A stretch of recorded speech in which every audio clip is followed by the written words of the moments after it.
Oh, the cow too. That is definitely moo. Okay, I got a good joke this week. This one's good. Here the hell we go. Yeah, he probably got it from the alien guys. Yeah, go ahead, dad jokes. Okay, this is a good one. All right. I bought some shoes from a drug dealer. I don't know what he laced them with. I was tripping all day. I bought some shoes from a drug. Yeah. Welcome to the show, motherfuckers. We are here. It's Wednesday. Let's do this.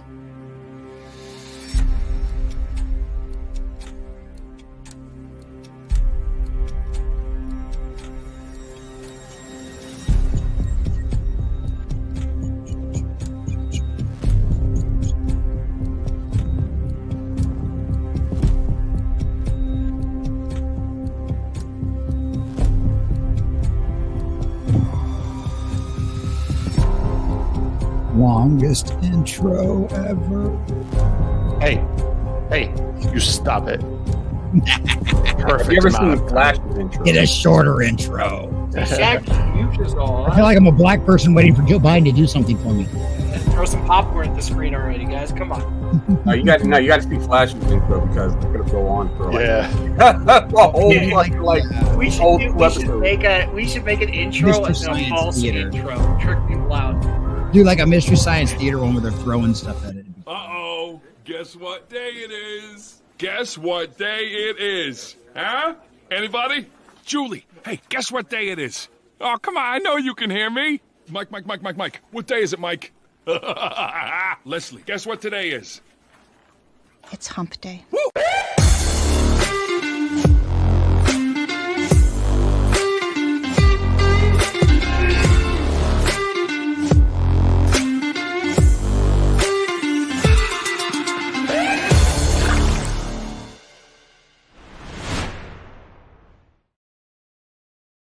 What's up, everybody? Welcome back. It's Wednesday. It is Hump Day. It's time to talk about it. There's got to be some way I can prove it. You gotta hump something. I don't want to. Nope, not doing it.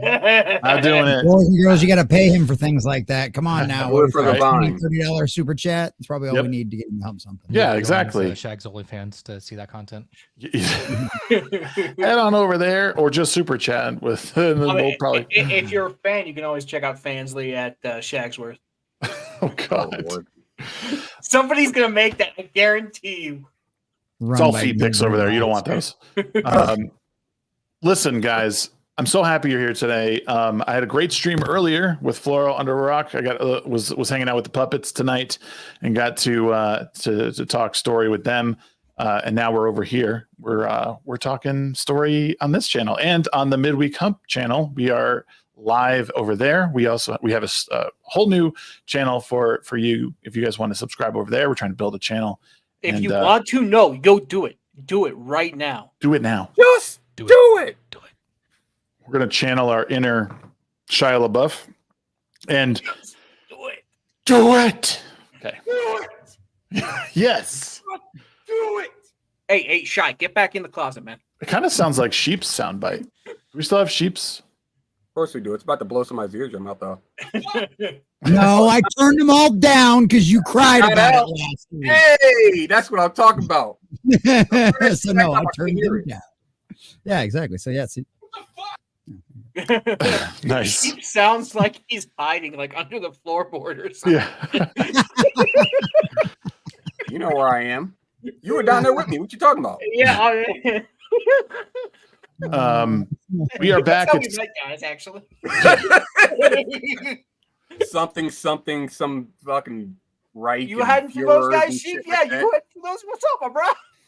I like shook hands with Anne Frank. It was weird. Little discotheque going on. Well, we're back. Another Hump Day, episode 107. We're into this year, this 2024. Thank you everyone for joining. It's been a great year so far. I've been doing a lot of interviews. June is starting to get packed up with some cool people. So I hope you guys are ready. Ready, Set, Shag is taking off. We're talking to people. I'm excited. No controversial people yet. We got some cool friends. But rest assured, we'll have them coming. I call horse shit. But with us today, we have RaikenNight. It's your first time on the Midweek Hump. I was like looking back at stuff, and I can't believe you haven't been on yet. What's going on, man? How you been?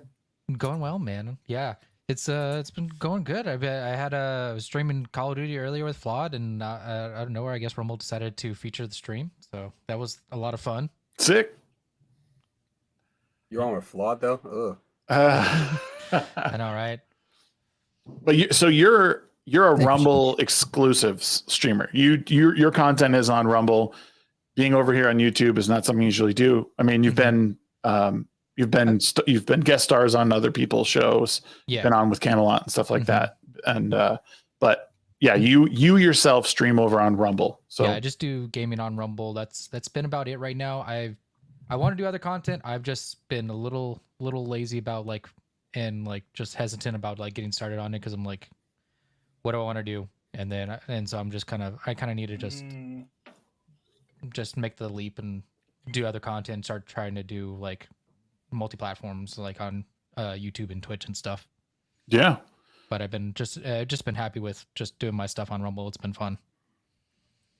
And what you're usually playing first-person shooter stuff over there, right? Like Call of Duty, Hunt the Showdown. I've seen Hunt Showdown, Call of Duty. I've also been I do a thing of Final Fantasy 14 with some other Rumble streamers, and I just variety, whatever I feel like playing. I'm never really stick to one specific game because I get bored really quickly. Someone else who gets bored quickly with games. It's nice to know that someone else exists because yeah, it's really hard for me to stick with one game. It's and the sad part is I like games that have really a lot to do on them. But then I never get very far in those games. I'll go and do a good chunk of it, and then I'm okay, I'm ready to do something else. Yes. That's what I do with Skyrim. Yeah. Yep. Well, the good thing about that kind of game is you install a couple mods and you have a brand new game. Mm-hmm. True. That's very true. Yeah, it's weird because I was playing the new season of Diablo 4. I was playing by myself, and I just recently I reached out to a couple of friends and was like, "Let's play." And then I just realized that the new expansion for Destiny 2 it comes out on Tuesday, and I'm like, "Shit!" Now I'm gonna have to play that. But I don't. And the new expansion for Elden Ring is coming out. I was like, I never finished Elden Ring. Shit. Yeah. I know, right? Me neither. Finish Elden Ring. It's so good. I know it was really fun and I love playing it, but I was just I never finished it. I was like, shit. Now it's now I have to finish it so I can play the DLC. But that means that's gonna be a lot of me just sitting down and grinding through it because I was not good at it. But do you guys enjoy grinding? Because I find a certain meditation to it almost. It depends on the game. That's kind of my it depends on the game for sure. There's certain grinds that are that I don't mind doing, and then there's certain grinds that are just it's kind of mind numbing. Grinding survival games I hate, but grinding stats and stuff for survival games I hate, but like Diablo I don't mind because depending on what I'm doing, usually the gear, I'm getting gear. There's always that endorphin hit of oh, I got a bunch of legendaries or sacred legendaries or ancestral legendaries. Thank God. And yes, Mad, don't worry, still gonna play. All right. I actually started a barbarian to play with you. There it is. But heard that, Mad? He's gonna play with you, dude.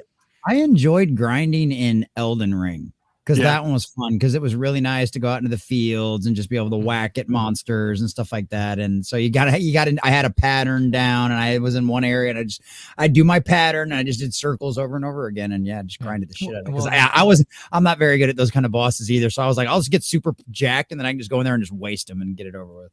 Yeah. Well, and with Elden Ring, there's so many different guides on how to grind in Elden Ring. That's you can kind of switch it up so that you're not doing the same grind over and over again. You can okay, I'll do this one for a little bit, then I'll go over here and do this one. So it's you can kind of change it up a little bit. Yep. But other games, it's you're just doing that one thing for 10 hours and I'm really done with doing this. Yeah. Me personally, I'm more of if there's any kind of grinding, I prefer the survival method because at least I'm pressing different buttons. Yeah. As opposed to an RPG, for example, everybody knows my ire with Pokemon, and that they made it easy as hell to grind. Either it's really easy because you lucked out with like the glitch before the patch, or they threw in a patch that then makes you have to play different aspects of the game using the same mechanics just to get enough resources to then level up your Pokemon, and then you can still not use them. Yeah. Well, and that's one of the things I loved about like Red and Blue was the grinding you had to do. I remember having to spend like an hour or something before I was able to go into a town with a gym. Running around in the grass, Yeah, just out in the grass, just whacking them over and over and over again. And that was something like the new games don't seem to have that. Every gym you go to is just way too easy. You just walk in there and mop the floor with everybody without having to put any real effort into it. It's Thank you for that analogy as well, because now anytime I play like one of the classic Pokemon games, if I ever do, I'm just gonna name myself, instead of Sheep Cityan, just name myself Lawnmower, so I can just that's what I'm like. Yeah. That's what I'm gonna do. Each one of my Pokemon are going to be named after a different like machine. So one's going to be named like Milwaukee, another one's going to be named like Dyson or some shit like that. It's going to be great.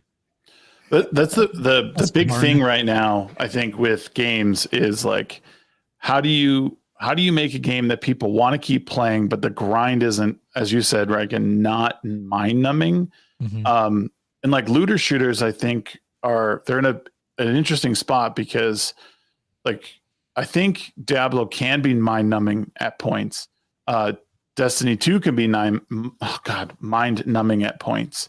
But like, as Punkwaddle would put, like they're like, let me see if I can find his comment. Like, there's like if you're opening chests and you're getting cool loot, like it's that, like I said, it's that dopamine hit, and it's like, okay, I'm getting something out of this. I don't feel as if nothing is being accomplished. Whereas like, you'll do circles or you'll do a boss fight over and over again and you'll get one piece of loot and it's the exact opposite of what you need. Or like in the case of Diablo, like right now, like you can get something, like you can get aspects or whatever for your weapons on something you didn't have, break that down and then get the weapon you need and then replace the aspect on that. So you can craft those things, like having that option to be versatile. And I know a lot of game studios are trying to find a way to make, like they want people to keep playing their games, but like, how do you get them to make that their game?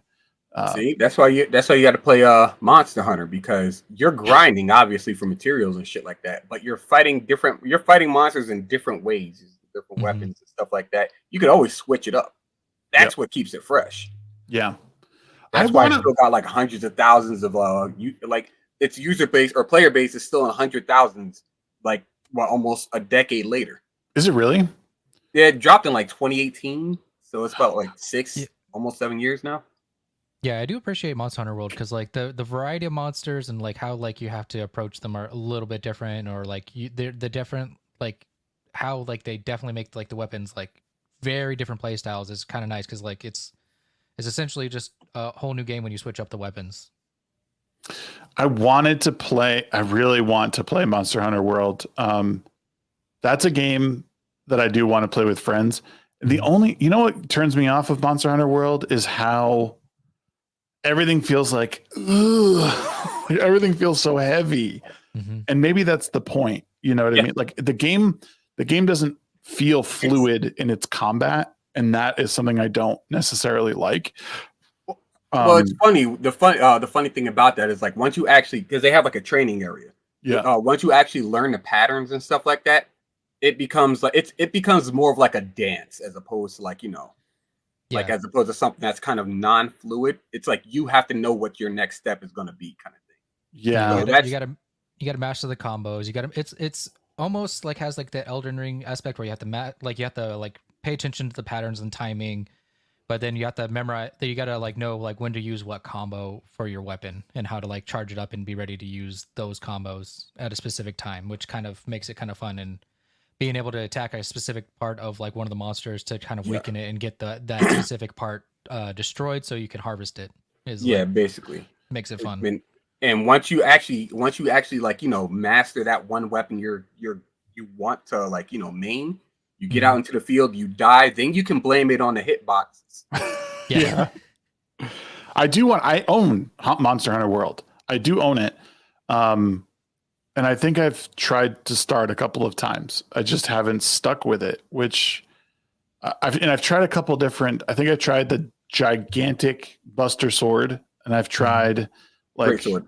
the Great Sword, and then I had like the two one-handed swords, Dual blades. the dual blades, and then I think I tried some sort of like bow or crossbow type thing. I think That might be either light or heavy.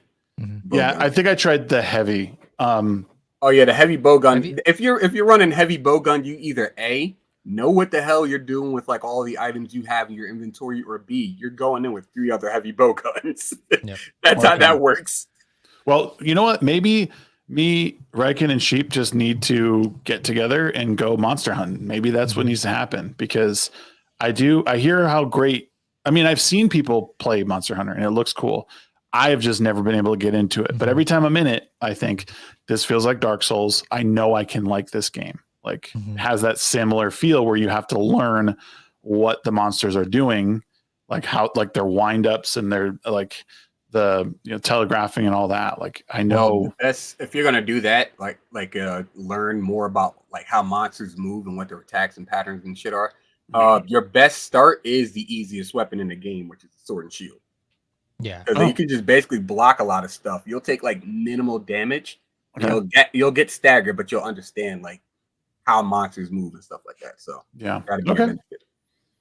Well, maybe you guys convince me to pick up Stop trying to be like, advanced and shit and stuff you don't know nothing about. That's why you're picking up some of the more complicated weapons and shit like that. I'm actually surprised you didn't pick up like the insect glaive or some shit. Oh, see, that's what I love. The insect glaive, because you can just like jump around and just. Oh, you're a pleb like me? Good. Yep.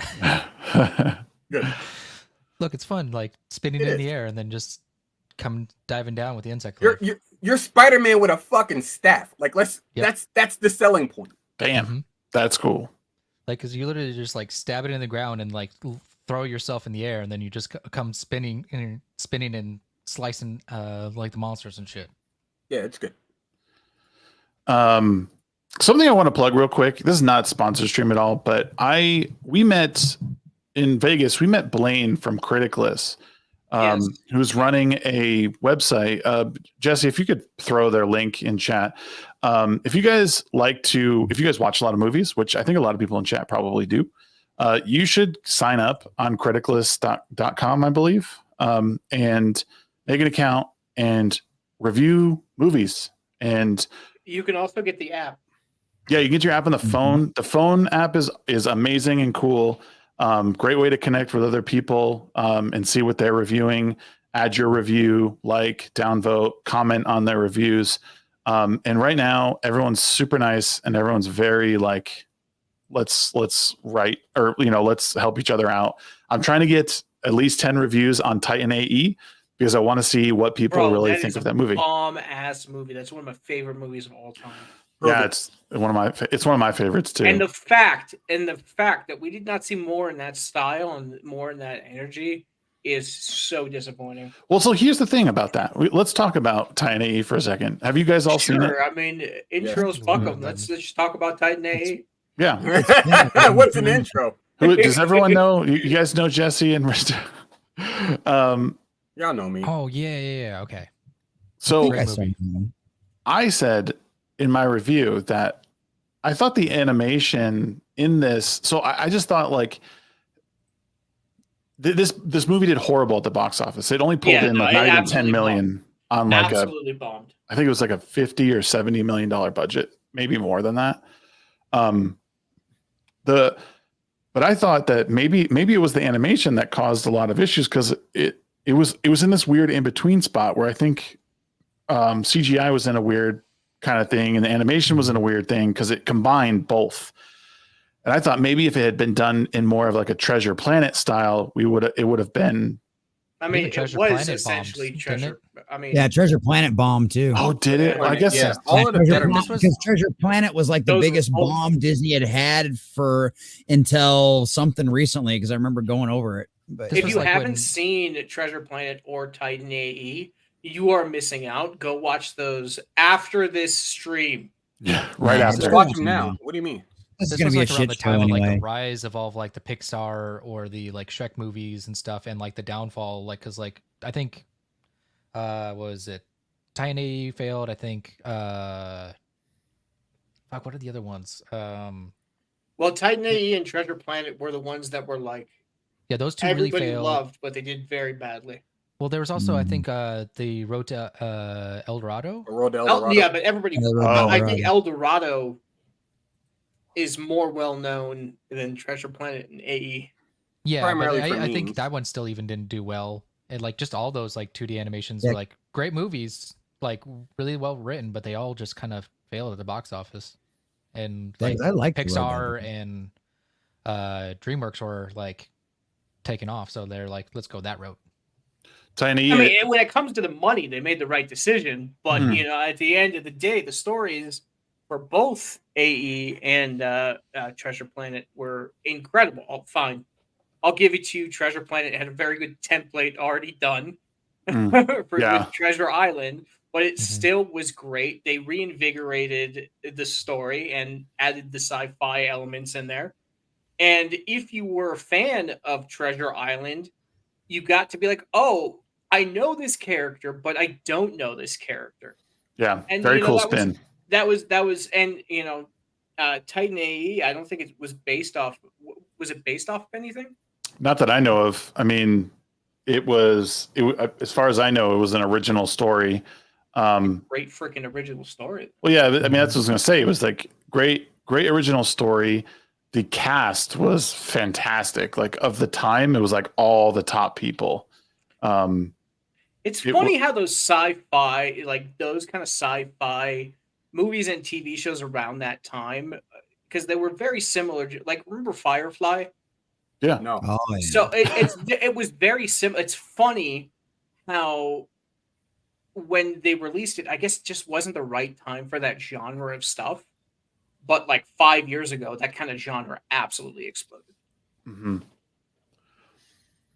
Yeah, so it was funny because I just didn't. I wanted to review that movie because I had recently watched it with my kids and my kids enjoyed it. And I'd be happy to watch it, like pre-record it, watch it with you, and clip reactions and stuff like that. I'd be down for that, dude. That is a great movie. Yeah, it's. I mean, it's a fantastic father-son movie, even though it's like, I mean, I'm watching it with you, but I'm not calling you Daddy Shags. No, I was about to say that. Yes, you will. You'll do that for free. Shags is Greenrocks' father. Mm-hmm. Yep. Can confirm. Yeah. So You're alive, you son of a bitch. All these years. You can't escape your destiny. I fucking knew it. I knew it. Sorry. I know dark humor. This is a bit much. But yeah, make an account over on Criticless, review movies, get involved in that community, follow all of us. If you can find us, I mean, mine is just TheShagsworth, and if you guys are on there, I would imagine it's probably TheCommonNerd, RaikenNight. I don't know if you guys change your names. You dropped a link Not really. for it inside the Twitter thread, perhaps, and that way people can go check out the thread. Oh, yeah. Look at that. Sure can. Wait, you mean for the Titan AE or just for Criticless? No, yeah, for Criticless. Oh, okay. Put it on the thread for the show today, so like when people rewatch it, they have a place to go. Yeah, and I'll tag Criticless, and I'll tag just Blaine. put the description of the video at the end of the video, one of the two. Oh, that we could do that too. Overthinking and shit.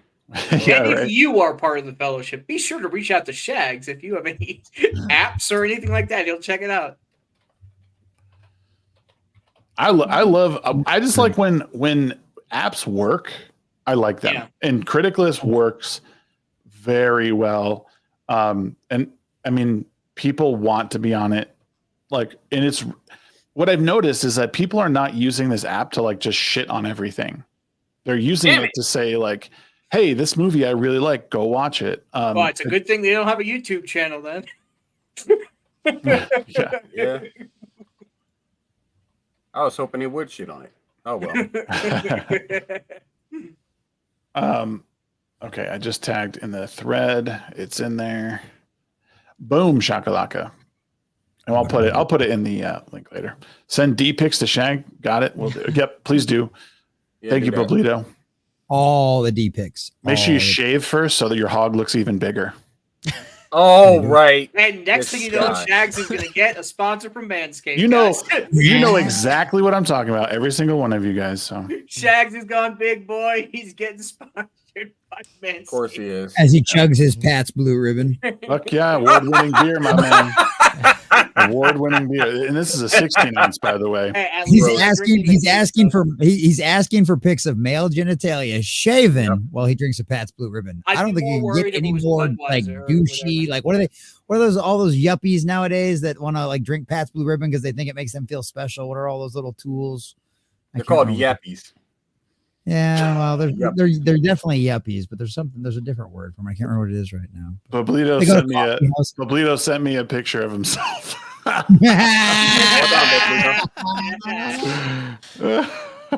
we go. And his only Shags venture begins. And you Hipsters. betrayed That's him. what I was looking for. Hipsters. Thank you. Hipsters. Tim's Oh, talk. Hipsters. Yeah, I wasn't gonna guess that. Shags, you Yeah, and- betrayed him by exposing his identity on stream. I can't believe you. Pablito is actually Kermit the Frog with a cucumber. They have Kermit Nair the for Frog men now. here with the cucumber. Somebody clipped that and Shags exposing Pablito's fucking face. Just clip that.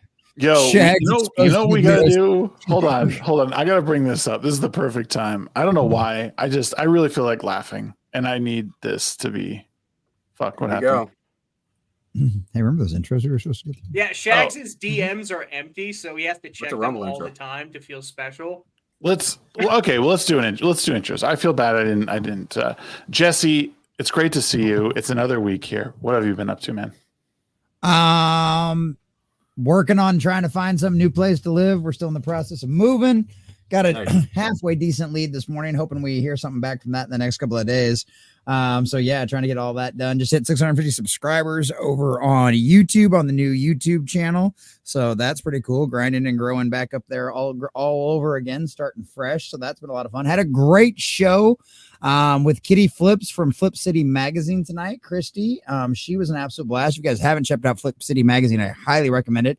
It's like what Mad Magazine was supposed to be back in the 90s, except way better and on steroids and absolutely hilarious. The artwork's great, and she was a joy to have. So definitely go check that out if you haven't already. And then there was something else I was going to bring up, and now I've completely and totally brain farted it, and I have no idea what it was because I talked about other cool stuff I was doing. So yeah, other than that, I'll probably think of it here in a minute. But I'll go subscribe to me on Rumble too. I'm trying to beat Culture Casino. I only need like 30 more followers to beat Culture Casino on Rumble. So follow me over on Rumble too. But yeah, other than that, fun stuff all around. Crazy ass world we live in. And now, of course, he's leaving. So I'm just going to keep on talking. He does it stretch. Just do it. Shags is showing his drunk on stream, everybody. Check it out. Do it. Yesterday you said tomorrow. So Yes. just do it.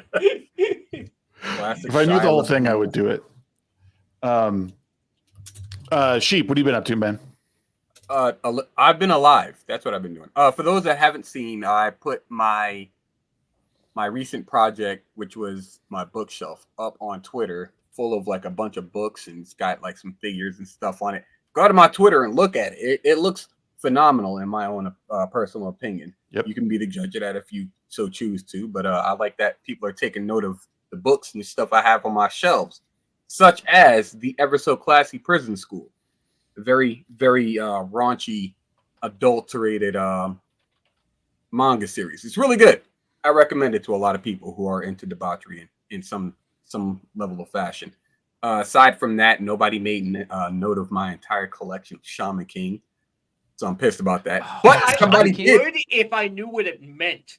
Oh my god! Dude, I remember watching Shaman King as a kid, man. Thank you. Somebody here has culture, and I appreciate you. That's not me. Sorry. Saturday morning cartoons of Shaman King. Oh yeah, yeah.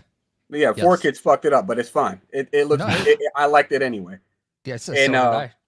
Yeah, and I have like a bunch of Zelda stuff as well for those that have taken note of that. I got like 4 shelves full of shit, so that's cool. And it's just gonna get better because they put out. Nintendo announced that Lego Zelda set that I'm definitely gonna have to get. That looks cool. challenge as to a build off, but he said he's probably not going to build it for like a while. So it was you that was saying, because I did look at your picture and I zoomed in on every single book. You're the one who was talking about all the Zelda manga and how people should read it because it's really good. Yeah. Is that right? Okay. Yeah, I think I have like all of the manga, all of the Zelda manga. Because I don't think they have one for Skyward Sword, and I know they don't have one for Breath of the Wild or Tears of the Kingdom. So, there's that. But I do recommend those series. They're really good.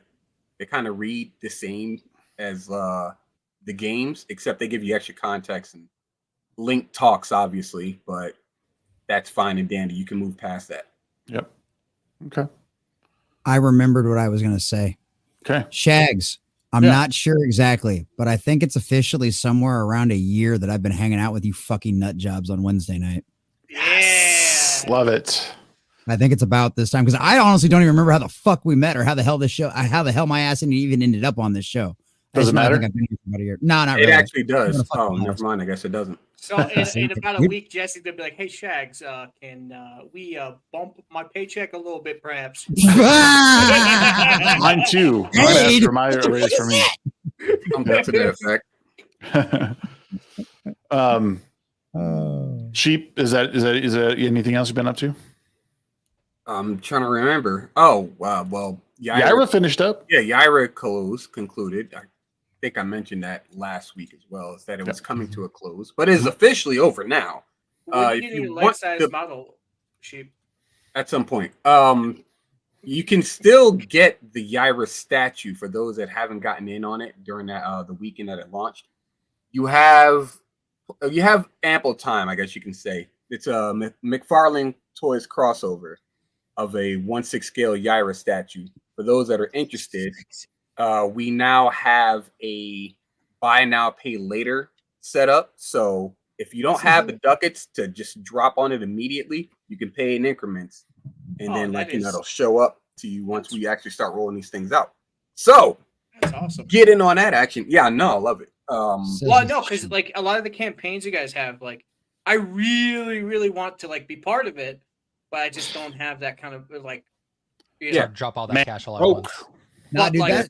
If you're like, hey, we want you to be part of this campaign, let's make it easy. Pay it off in 2 months, 3 months, whatever.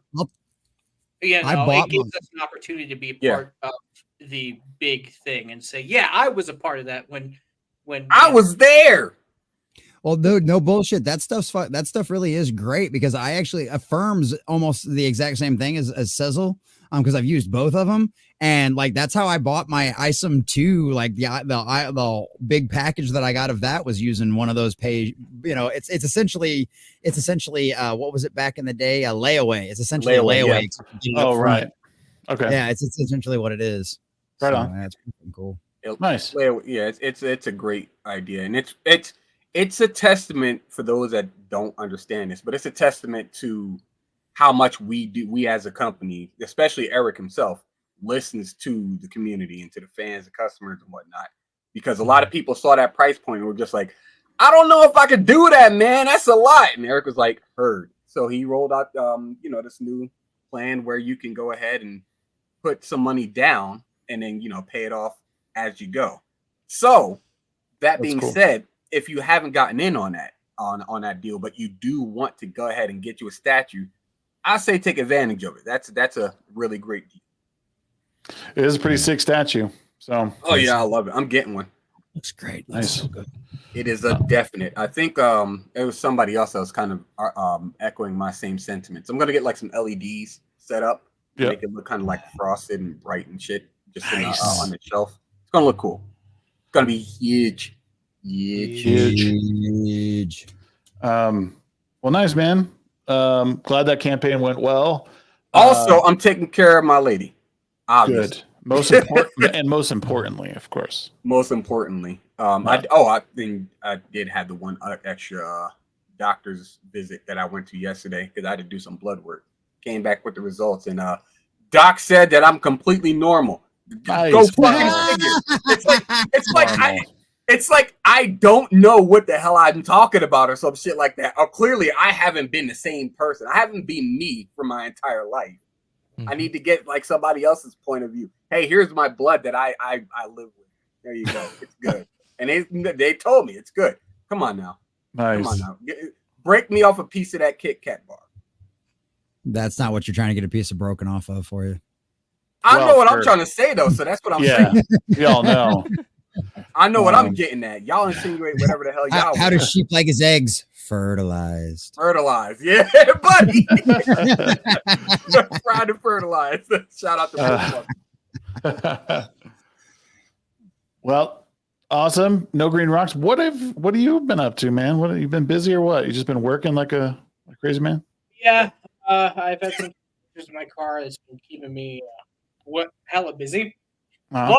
But over the past week, I've been watching some of this drama with a gentleman called Praise of Shadows. I'm not sure if shit going on, but it's funny because he insults a whole bunch of people and calls them like right wing, and most of these people, they're not. They're more center left, if anything. Logic. And I've been watching each of these guys' videos just. That's what the guy. So, rule number one, everybody: if you're going to do an expose video on anybody or talk shit, make sure you do your damn research. Please do. And if you fuck up, don't take a vacation from the internet for a month. As well. In a nutshell, and I wouldn't mind going through it like by bits and pieces, but in a nutshell. Which video you want? I got Mudahar. I got. Like he called out Brendan. I'm ready to go. He called out Brandon Herrera. He called out Oompaville. He called out Shoe on the Head. He called out I think I just said Mudahar, but Oompa. He called out like just a bunch of people. And all because of this Angry one guy, Cop. Wendy. That was the funniest one because Angry Cop put up a thumbnail where a supposed Peter file was taken out by the police. So the guy who made the video, everybody's like, "What are you? Some kind of like? What are you? An apologist? These type of people?" Like what the hell's wrong with you? Yeah, but I've been keeping up with that, and you know what? I really like the long format kind of way they do things, where it's like edited long format stuff. Because I can just sit down and work and listen, and glance over at the screen every now and then, and their opinions are not one way or the other. Yes, certainly they lean towards a certain side. But their opinions are very just like all over the place, but it's not in an all over the place manner where you're like, I'm not going to watch this fucker because he's an idiot. I'm actually surprised he didn't call out Short Fat Otaku on that line too, because you know how objective he is, and he's like really left. But not really shout out, regularly. Thank you, Praise of Shadows, for listing all those different people, because now I have a whole now people are getting follows. Like, good job, Streisand. You fucking idiot. Yeah, so in a nutshell, the tweet that started this whole like what do you call that, avalanche of like shit that fell on him. He basically said, if you follow any of these people that I don't like, you are a bad person, which basically you should not be allowed to walk around in public. He also called the majority of the Appalachia area all racists. Yeah, he said like 12.12 million something. I forgot 12 million people. They're racist. Yeah, they're all racist until they say otherwise. Fucking moron. Yeah, dude, the whole shebang was wild. If you missed any of it, I am absolutely surprised. That's like because everybody's been called up. All of Utah is anti-Semitic because like there's one idiot walking around. Like, what kind of fucking idiot does that? Great. And then takes okay, I get it. You screwed up. Okay, it happens. You attack a whole bunch of people. Okay, it happens. He doubles down on it by putting out an apology tweet. Not apology. He doesn't apologize to anybody. And he's like, "Okay, guys, I'm going for the ball. Are you nuts? Just deal with it like a man. Be like, yeah, I screwed up. See if you could save your reputation." But now today, I think 2 coverage stories. I think one from Brandon Buckingham and Oompa came out. Yep. And they went into full detail and absolutely eviscerated. Now, to be clear, when you watch the videos, they're like, this is just the facts, and we're coming back with the facts and the logic from it. Like, don't harass anybody or anything like that. And they said that multiple times on there. It's the internet. They don't care.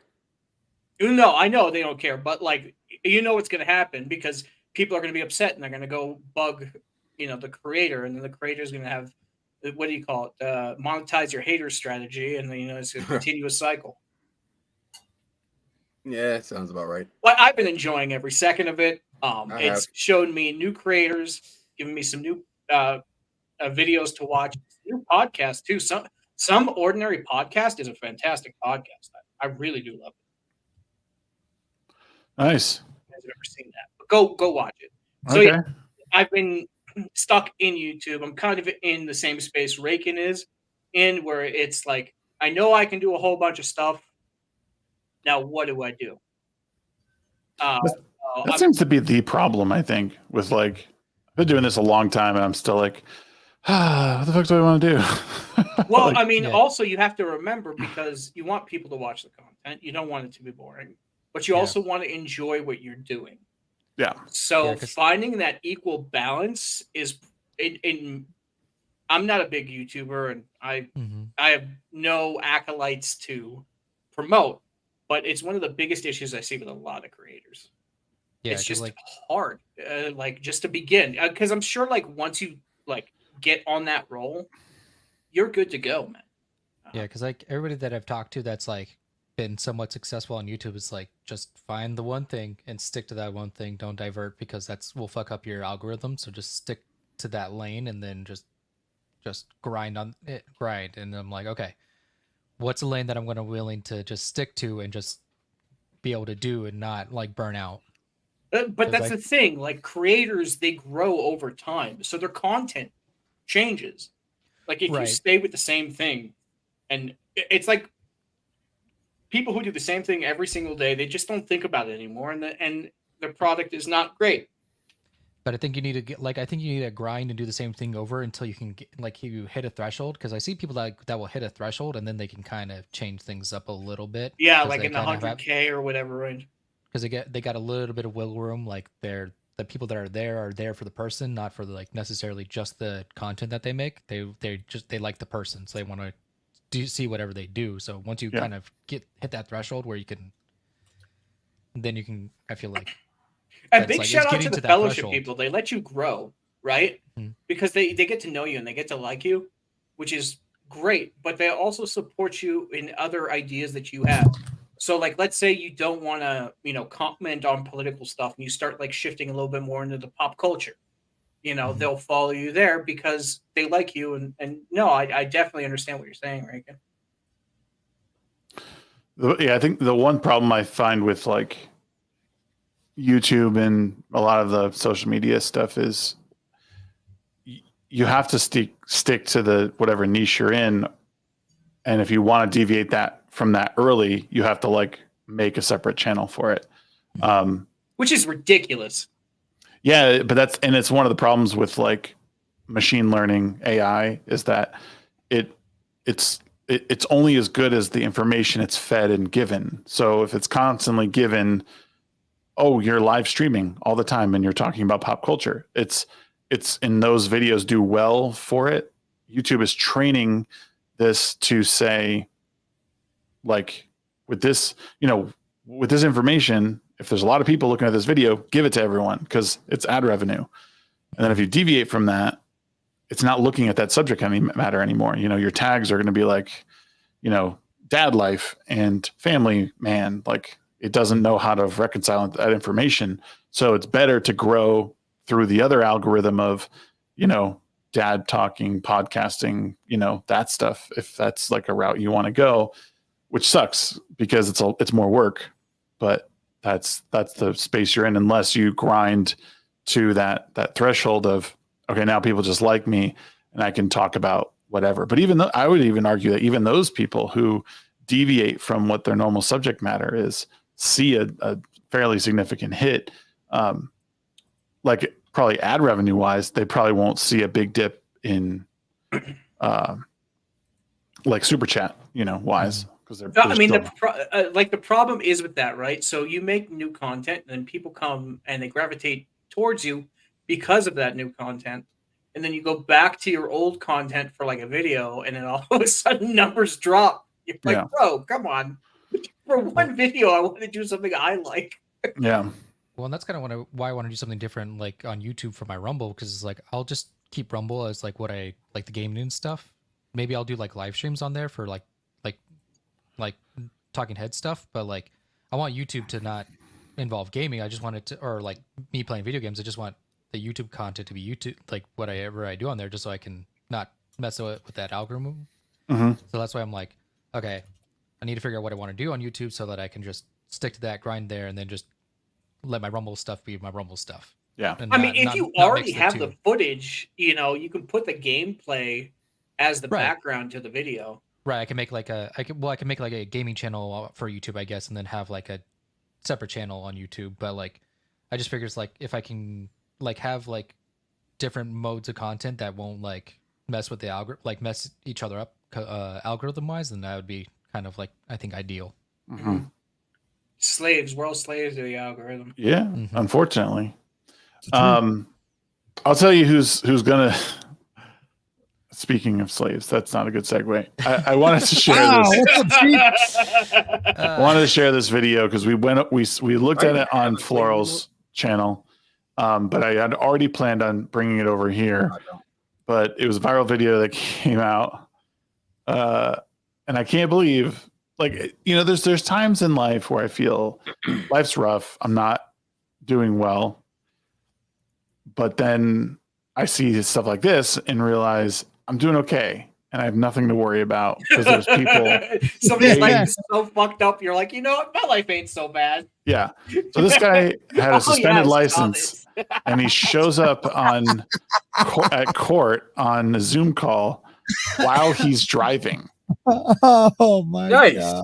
So let's have a look. Really, balls. The reactions to this are hilarious. Like the judge, like right now, my camera picture is of the judge like reacting to this whole thing. Well, it looks like you're in church about to give a sermon. Like it's so bad. Let's take a look though. For Mr. Harris, who should be present in Zoom. Mr. Harris, are you driving? Actually, I'm pulling into my doctor's office, actually. So just give me 1 second. I'm parking right now. He just dropped his hand. He's like, "Look, you believe this nigga?" I mean, for real. To be fair, isn't there like a rule that you can like only go from like work? No, to... you can't get behind the wheel in general. It depends on the state. It depends on if you go to a judge and ask him for certain exceptions. Because like some people need a car to get to work. Yeah, this guy clearly does not have that. The thing is, like the sad fact of the matter is, I don't think judges are so damn stupid that they don't realize that Uber and Lyft are a thing. So you're gonna have to spend those extra ducats to get to work. Unfortunately. Yeah, exactly. Okay. or reschedule the doctor's appointment. Or that. Yep. It's just quiet. Oh my god, what an idiot. You stationary? I'm pulling in right now at this second. Yes, I am. All right. What are we doing? Your Honor, we are respectfully requesting an adjournment in this matter, up possibly 2 to 4 weeks if the court would allow. Oh my so maybe I don't understand. It's just now it's the best part because you can like fully see the reactions. And something. This is a driving while license suspended. That is correct, Your Honor. And he was just driving. And his mouth is like, oh shit. He's realizing like I fucked up. Wait, what'd I just do? It's like he just got his hand popped by his like his parents for like grabbing something out the cookie jar. Then he goes back to the jar like 2 hours later. Right. I love this joke. He didn't have a Lack license. of self-awareness.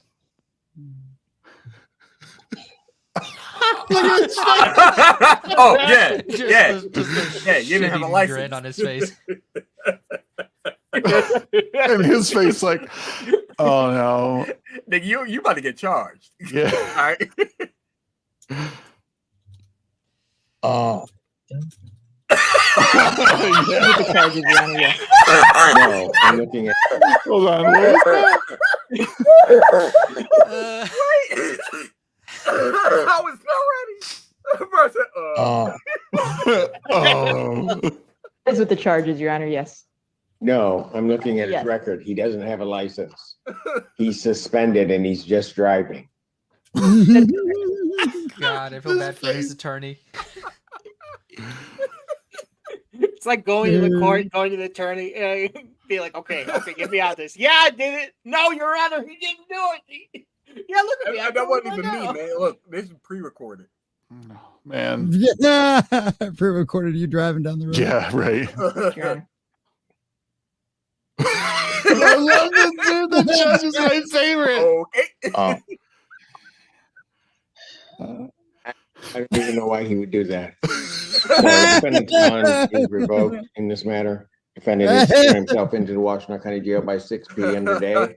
Failure to turn himself in will result in a bench warrant with no bond. Damn. That last part got me. What we need now is like you need that to like zoom. Well, he had Floral had another one where it zooms in on him, but like you need to put in the end of the Curb Your Enthusiasm show where it's like. Dun, dun, dun, dun, I know I Memeology put out a video, so he probably did that. Dude, dude. his face is gonna become a meme of just, oh shit, I just fucked up. Oh my god. Yeah, like it has to be. Like that's got to be the new one now, because like, holy god, like me personally, I think that driver's licenses are like retarded. If I know how to drive at the age of 12, do I have to go to the DMV? No, I don't. I just know how to drive. But not because these are the laws you guys voted for and the laws that they put into play and shit like that, you're gonna have to abide by their rules. I mean, that's like showing up to a Zoom call for a DUI at a bar. Yeah. Yeah. Or like at the drive-through freaking margarita store. You know, it's just like I think they need to make this the new trend for Zoom in calls for these court appearances. They need to just appear in these weird random ass places.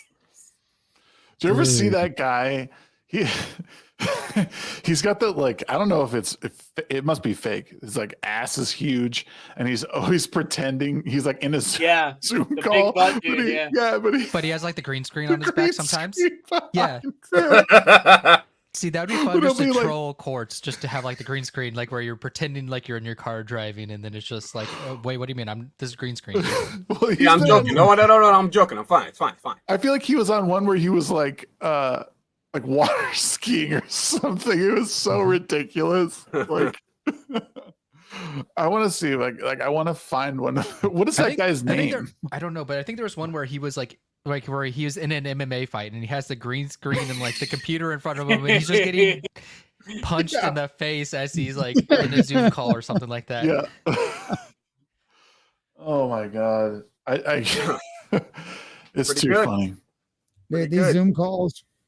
these Zoom calls have given us like some of the best material from just natural material from the internet that we've had in a very long time. Like for all, like, remember how we talk about like all of the bad things that happened because of the lockdowns? Think about all the good things that have come out of that shit too. Like shit like this. The moment he knew that he had messed up. It was at this moment that he knew he fucked up. This has got to be a great. This has got to be such a good friend.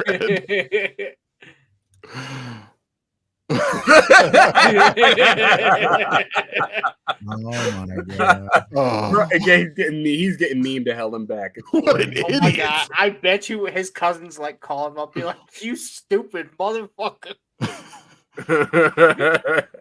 I'll have to tell you about the first time I was in court and demonstrated what a high five was to the judge. Fucking dudes, his family just gets a call. Collect call from fucking Kurt Angle. Collect call from Blah Blah County Jail. blah blah blah, inmate number this, that, and the other. You'd be like, this motherfucker. Yeah, I'll take the charge. I'll take the call. Hey, bro, what the fuck is wrong with you? Yeah, shout out to the judge though. He was mad chill. He was like, bro. The judge was like, dude, I think the judge took that really well. He just like because he didn't in all his life. In all his life, he never thought he'd have someone that fucking stupid. Right. He was dumbfounded, dude. He's just like, I can't believe this stupid motherfucker is like literally Zoom calling me in from his car while he's driving on a How retarded. You can tell that he was trying really hard not to fall over laughing for this dude's stupidity. Yeah. Exactly. The live studio audience inside his head is just laughing their ass off, and he's just over there like, you know what? This is this paycheck completely and totally worth it. Yeah. I get to sit here and I just get to sit here and look at stupid people do things that they they got called out for in the first place. Yep. Like you can't write comedy that good. Like that guy woke up that day being like, this day's going to suck. I got 20 cases I got to see. All these people are stupid. They're going to fight with me. And then that happened. And he just thought it's all been worth it. The 50 years I've been doing this, it's all been worth it for this moment. This is my modus operandi. Yeah. Or my magnum opus, rather. Yeah, magnum opus. Yeah.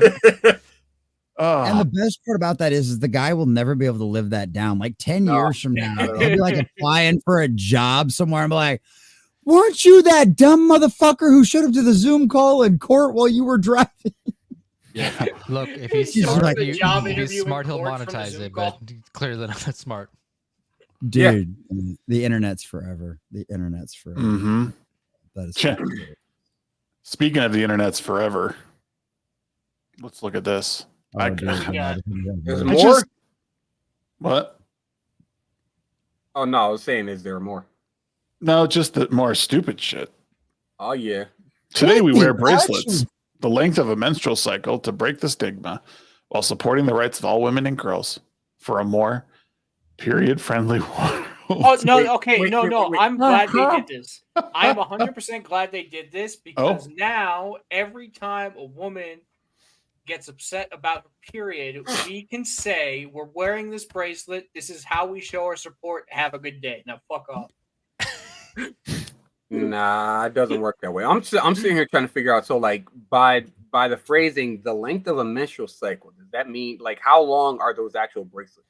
Are they 30 beads long? Yeah, like how big are their wrists for They're one? 30 beads, 2 gallons of Rocky Road ice cream long.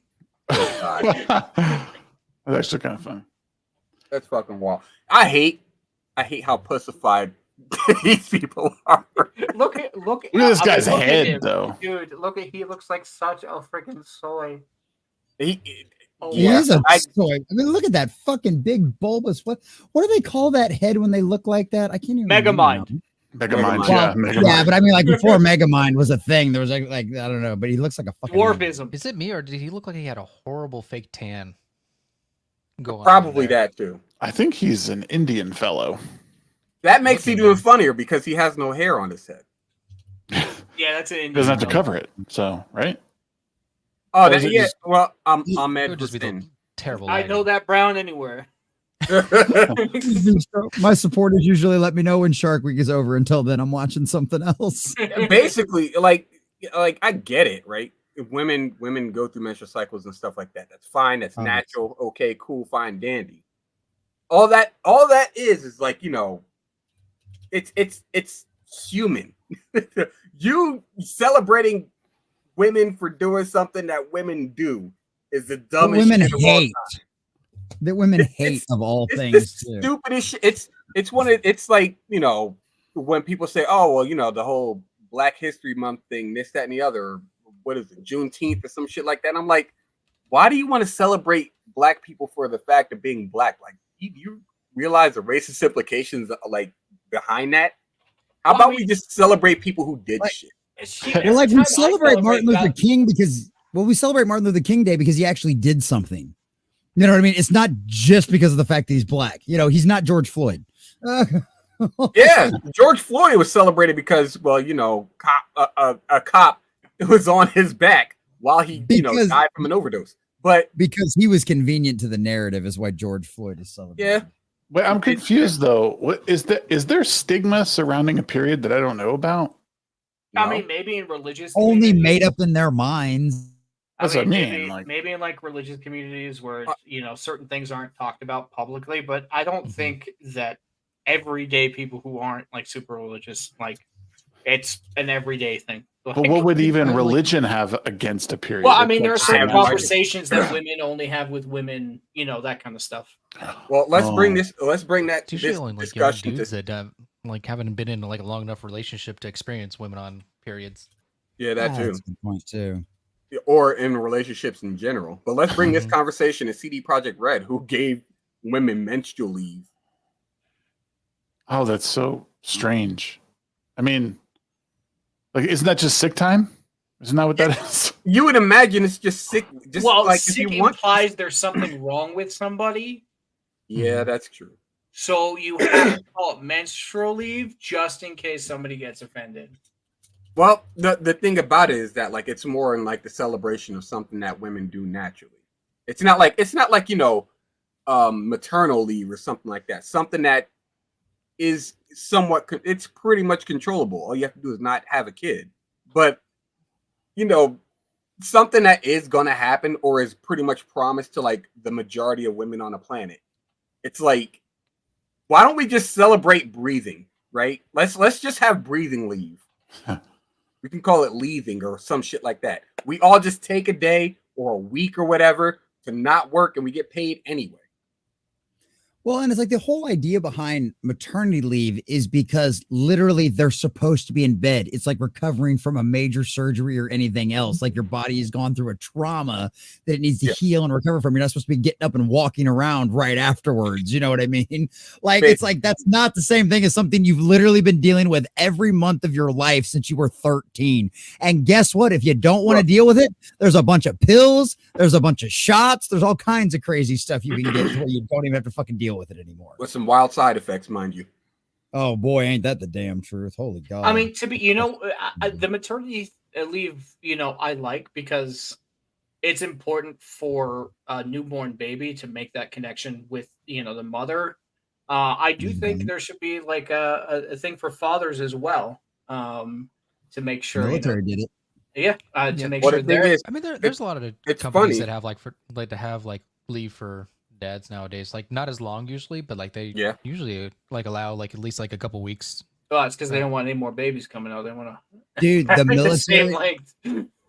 I had my son, and literally like a month later, the military was like, "Oh yeah, you get like 5 days free leave for being a dad now." I'm like, and I looked at my wife, and I looked at my ex-wife, and she's like, "We're not having another kid, so you can get 5 days free leave." I was like, "Come on." That explains why he had kids. One time off. No, dude, between my first one and my latest was like almost a decade gap. Help me help you. Help me help you. Help me help. I mean, they do have Father's Day, but Father's Day is usually but we get Father's Day. You get a sock, tie, or a cup. Listen, as an adult male, I was about to say, as an adult male, a gift in general is one of the best things of all time. Like as my mother, adult male, we need socks. Well, here's the thing, right? Exactly, socks. My mother sent me a mug that like it just has like some witty office humor on it that I genuinely don't like. I cringe every time I look at it, but I love that mug. That is coffee. It's not like you go into the office. I'm in my office right now. What do you mean? Yeah, but who's around you? Me. Yeah, you.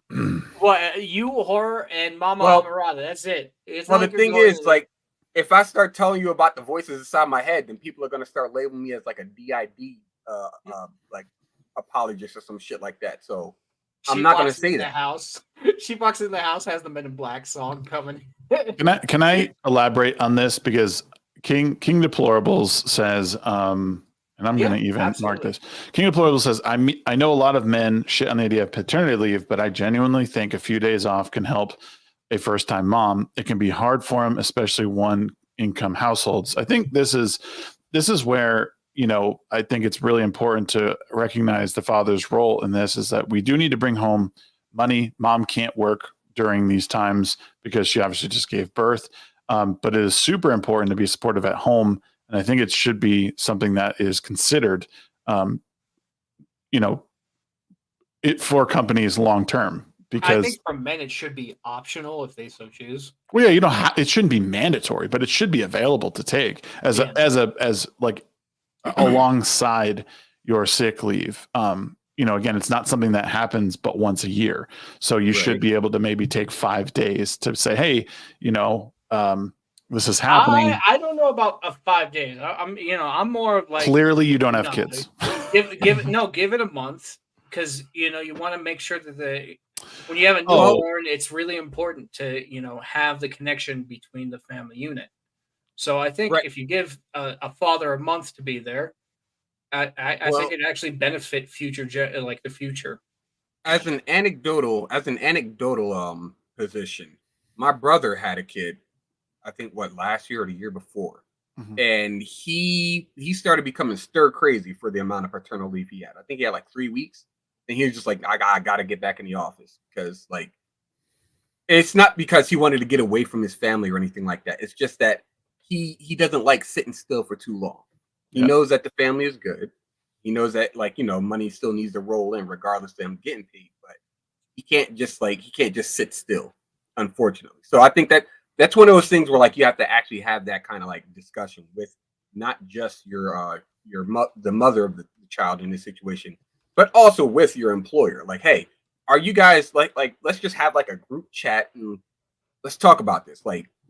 What do you guys think would be a decent enough window for me to take time off from work to, help with the family? Because I know what I can work with, but what do you guys think should be, a good window? What would benefit you guys as well? Because I don't want to be selfish, kind of thing. Yeah. Well, you work for a good company. You don't want to take. Oh yeah, no. Listen. Ripper versus. I always tell people this is the best job I've ever had in my entire life. I wouldn't trade it in for almost anything on the planet. So to be clear, my management is fantastic too. So I get not better than mine, but go ahead. No, I get where you're coming from. Probably not better than yours, but any meme guys or editors. At least last time I checked the website. There's also it's also very likely that a lot of the places that people work for are not going to put up any sort of stink if you say, hey, my wife's giving birth. I need to stay home for a week or two. It's not. And obviously they're way more forgiving on stuff if there's real issues, but also the reality is that you can't take a lot of time off because you have to work. And a lot of times your sick time isn't exactly what you're making. What's it called?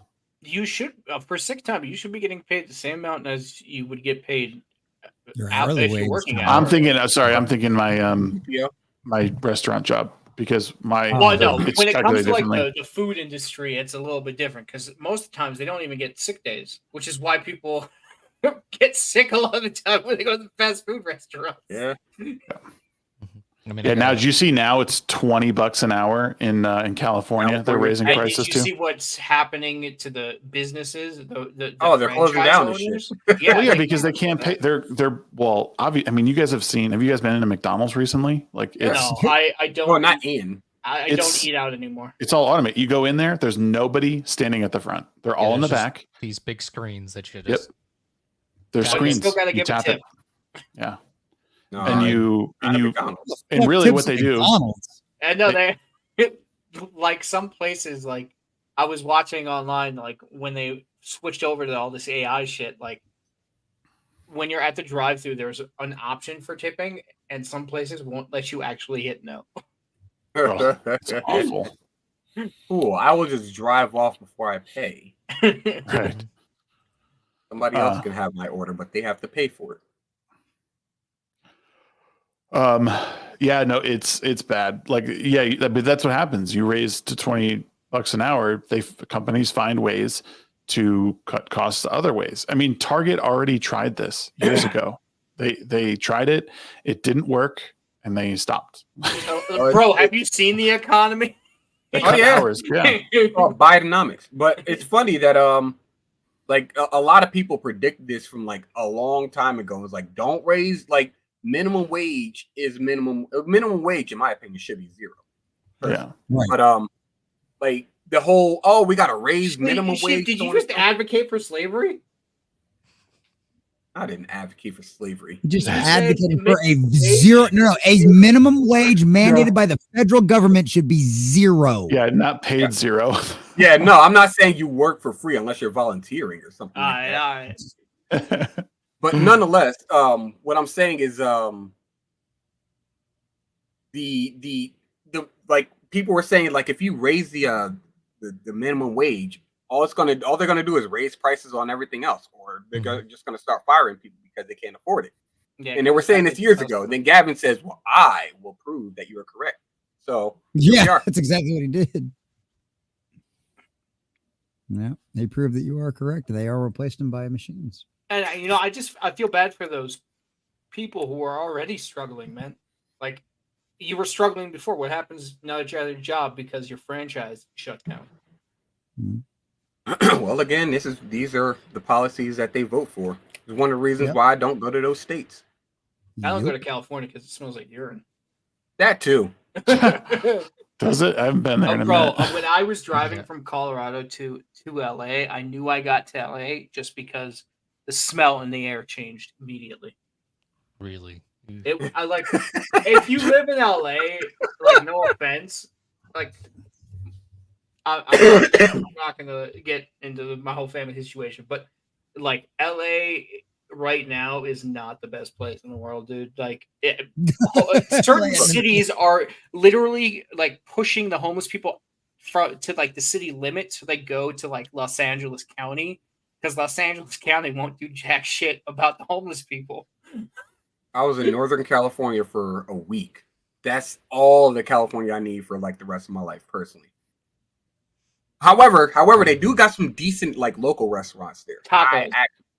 The tacos could eat shit. Nonetheless, there's this one place that I went to, me and Amarada went to. When I tell you it was some of the best soul food I had, whoo boy. Oh man, I will go back. I will put that whole like restaurant in my pocket on my way back from California next time I go there. Probable says Great Sox says you used to the smell of pot in Colorado, the wave of crap and heroin. Yeah, it's like it's a miasma, right? Like, you just I'd rather smell weed than fucking urine all day. I'd rather smell nice, personally. And to be fair, Brahma, I might be contributing. I have been in a haze before a number of times. I have secondhand smoke before. I mean, first off, nothing happened, and second, I'm good. I'm talking like I stayed in Atlanta. My brother and his friends, they always smoked. Was always around this shit. I'm like, look, man, I'm just gonna go in the room. I'm gonna smell it anyway, so I'm just gonna go away and go do something else. Just gonna go away. I am going to I'm gonna be not here. I'm tired of I hate these bitches. I get you, man. I hate these bitches, bro. I'm tired of these bitches, bro.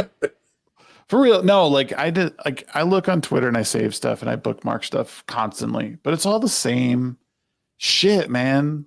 Yeah, a lot of repeat engagement farming on Twitter right now. Well, but like piss me the fuck off.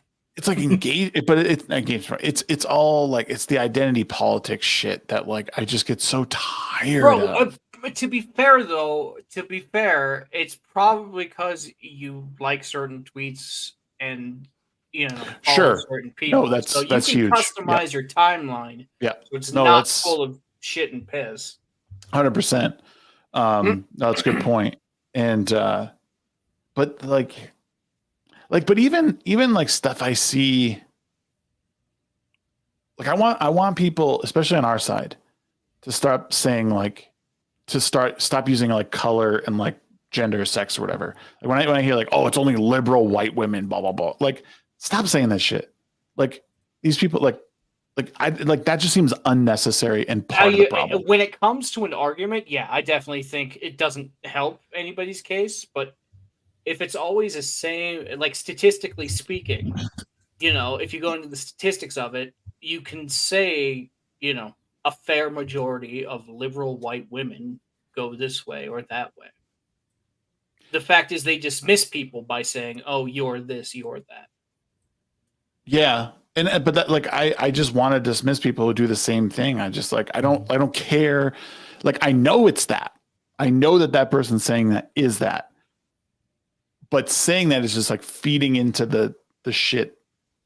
And like, again, I'm just. Well, then how would you prefer us to describe a people that's what describes them? Like, you've got a massive group of liberal white women out there screaming and getting together. And I mean, go back to the Roe v. Wade stuff. Look who were at the Supreme Court on the steps swallowing abortion pills like they were coming out of a Pez dispenser. You know what I mean? It's the exact same type of people. It's a bunch of liberal white women that were up there screaming and talking about all of that kind of stuff. So it's like, how else do you want us to describe them then? You just want to say a bunch of liberal women? Do you just want to say a bunch of liberals? I mean, is it the white women part that bugs you? Like, I'm curious as to what's wrong with it's probably probably the skin color. Like because you can't. No, I'm asking Shags because he's the one that brought this up. I'm asking him. Yeah, I think. Like, I would say it's probably I think probably the better way to go about it in the long run is probably just say, you could say like these progressives are liberals and just like leave it at that. Cause I think because nobody can do anything about their skin color. Well, I mean, honestly, yes, and Garrett, they do the same thing to us. Yes, they do that. And I think again, the fighting fire with fire thing is well, it's not going to do anything. And it's furthering this pissing contest of like, like the excessive use of these generalizing buzzwords that has just like been kind of going on and on and on. It's like, right. It is tiring just to like hear like, okay, you're just using these buzzwords just to try to generalize a whole group of people. I also think it's virtue signaling on their end, being like, see, I'm on your guys' side, because these things get clicks. And I've seen a lot of freaking engagement farming on Twitter where people, you can say a woman, but instead they say, white woman or whatever. Like but they know that that's what's going to grab the attention. So I don't think everybody walks around saying that 24/7. Well, and also when you look at like the statistics and the polls and stuff like that, and when you go back and look at that kind of stuff, I mean, if you're referring to that, I mean, that's a specific category in polling, in demographics, is liberal white women. It's normally like a lot of time they refer to it as like liberal suburban women, but like that's an actual polling demographic that people refer to when you're talking about that kind of stuff. So, I mean, there's that aspect of it too. You have to use that descriptor in certain aspects. Yeah, no, and I think if you're using it in a way that's genuine, I think that's fine.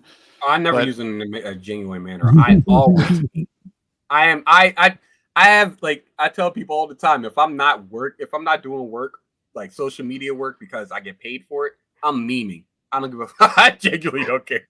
I'm joking on these liberal white women. Shut it.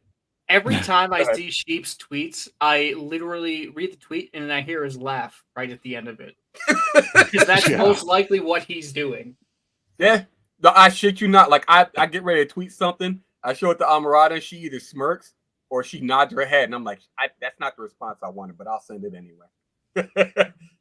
It started with letting women drive carts, then vote, then join the Legion, probable, then the Goths ripped them. Hey, man, joining the Legion is dependent on the work you do. I don't care about whatever, man, as long as the work is good. Not that Legion. Different Legion. Oh, excuse me.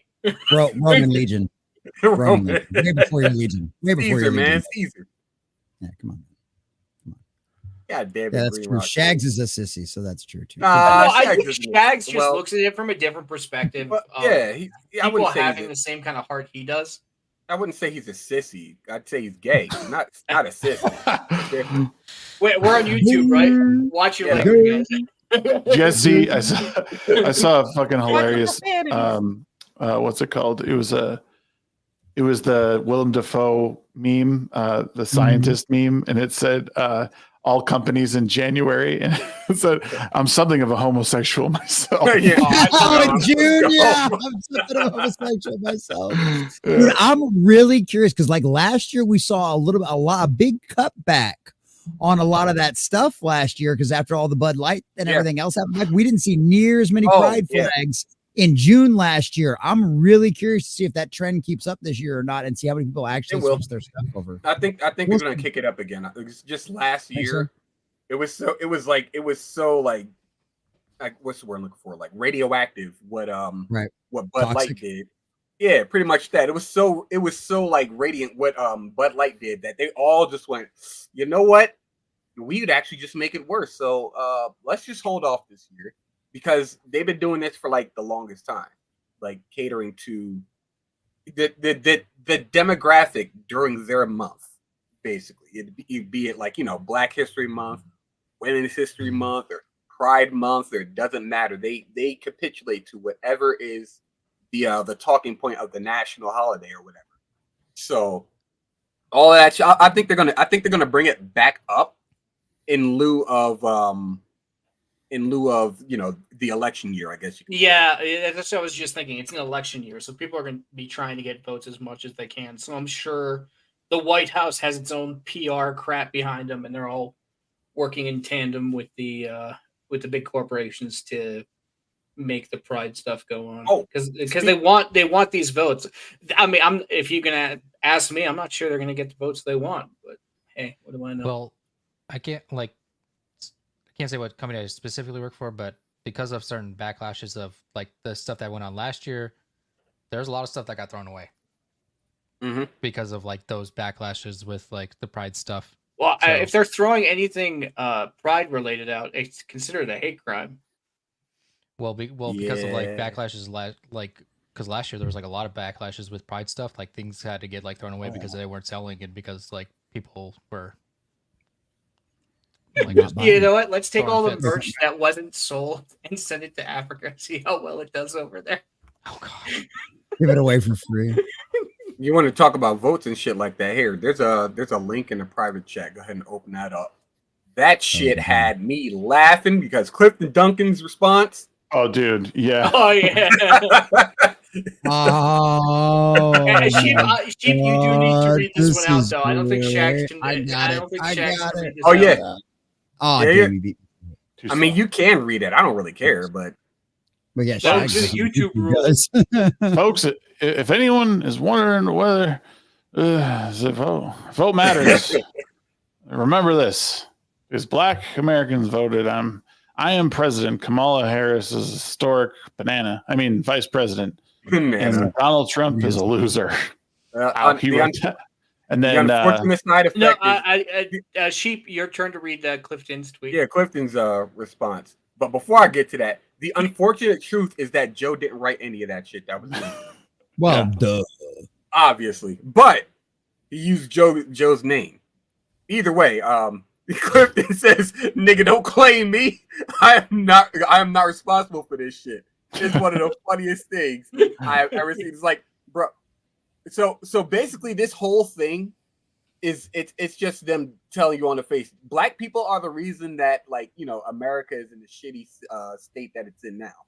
That's what he's saying on its face. Like, come on, man. Not only can you not read the room, you can't reread a text. Like, what are you doing here? Why are you making your situation worse for you? This is just embarrassing at this point. I don't know. I just hope I don't care who's president. I just want him to be fucking president.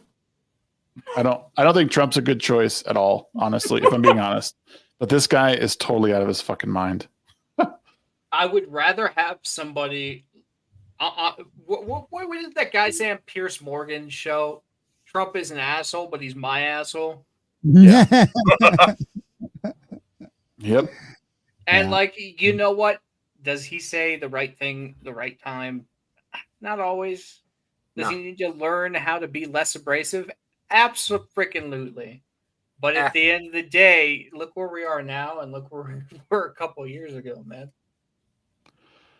I mean, I'm fine with his abrasiveness personally, but Trump, much like Biden, needs to learn how to read a room. I get it, you're Trump, so on and so forth, but like that, for those that paid attention to last weekend's antics, Trump went to the Libertarian National Convention. Oh, dude, and, I like it. It went over like a fart in the closed room, closed off room.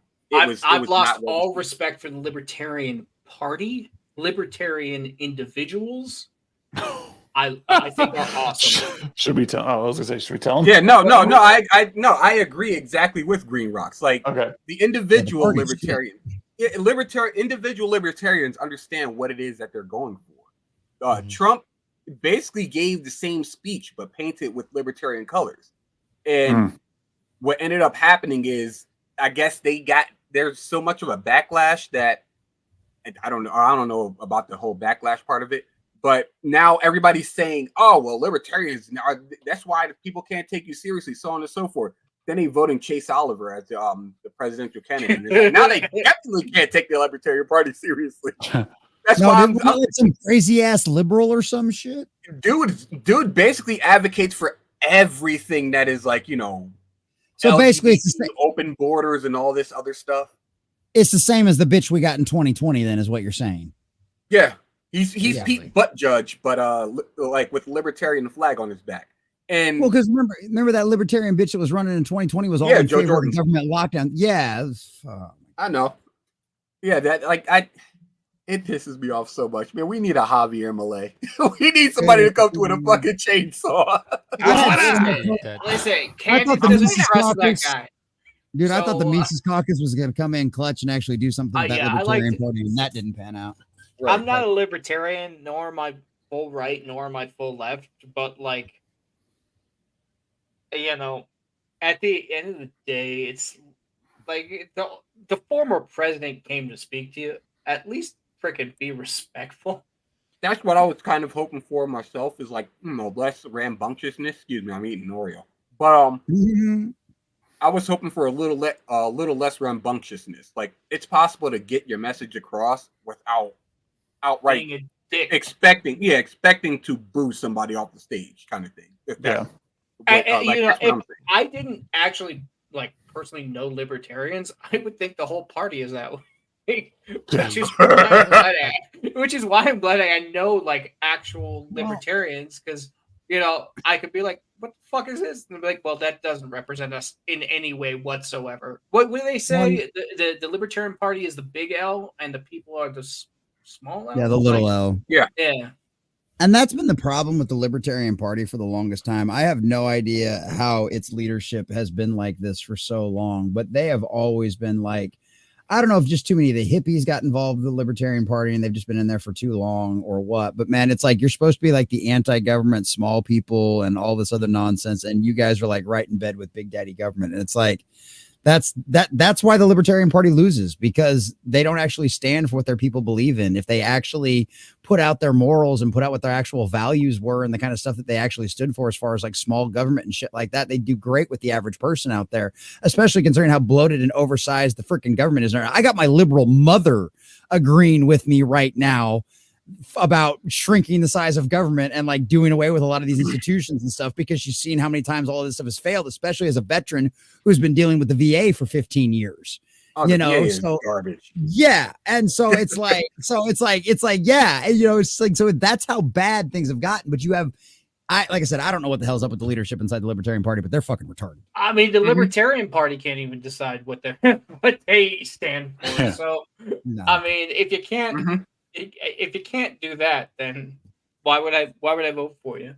I'm voting for this year. I'm voting for Javier Milei and his running mate to be Jack Lloyd. I don't care what anybody got to say. As Sheep, apparently Candace Owen doesn't trust Milei, so you might want to be careful. I don't give a fuck about her. I don't give a fuck about most right or left people. I don't care about your stupid politics, dude. I just had to throw that out there because I know she doesn't trust him. That's the other problem with this whole left and right argument that people talk about too, is when a lot of people talk about the left and right argument, they're talking about European left and right, right? Because American left and right is far right in American is anarchism. Far left in America is total government control. And like people always forget that our system is different than what Europe is.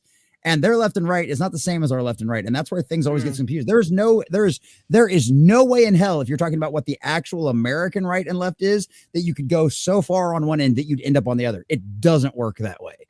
Right. So I can't stand that nonsense.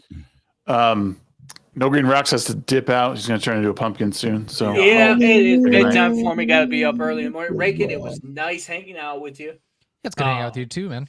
And I can't wait to see the content that you're going to make. Hopefully it'll inspire me. So get to it.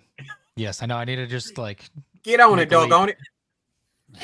But yeah, go check out the Legion of Memers channel and subscribe. If you want to become a member, that would be fantastic. I do have a video up there of me reviewing somebody's editing. So go check that out. Shout out to Extra Zero for letting me do that. And if you want your videos reviewed, let me know. I'll do the same. No problem. I love doing it, actually. And yes, go subscribe to Legion of Memers. We're almost at 2K. Goal in the next 2 months is to at least reach 2K. It's like maybe 200 subs. So if you like the Legion, you like what we do, and you appreciate what we do, spread the news, share it out, and clip it. Have fun with it. We don't strike people, so do your thing, guys. But other than that, have a good night, everybody, and I will see you guys next week. Later, bud. What? So Brahma wanted me to read this. We all know Trump made a deal with the Libertarians for them to nominate someone who none of them would vote for in exchange for a couple cabinet picks. I wouldn't be surprised. Yeah, I mean, dude, that if could be that's it, but true, I don't I'm know, actually with Dave Smith's response, like to like people booing Trump. It was like I kind of doubt it. Yeah. Because I don't know if like I don't know if you guys saw like Dave Smith's like response to like how like the Libertarians treated Trump, but it was like I don't know what he roasted him for it or what. Well, he was like you know, it was like I wouldn't have booed Trump like the entire time just when he said stupid shit, but he was like, but I'm proud of you guys for doing what you did during like Trump's speech. I'm like, it makes me feel like you wait. Like that's so the situation. So he said he wouldn't do that, but then he said he's proud of them for doing that.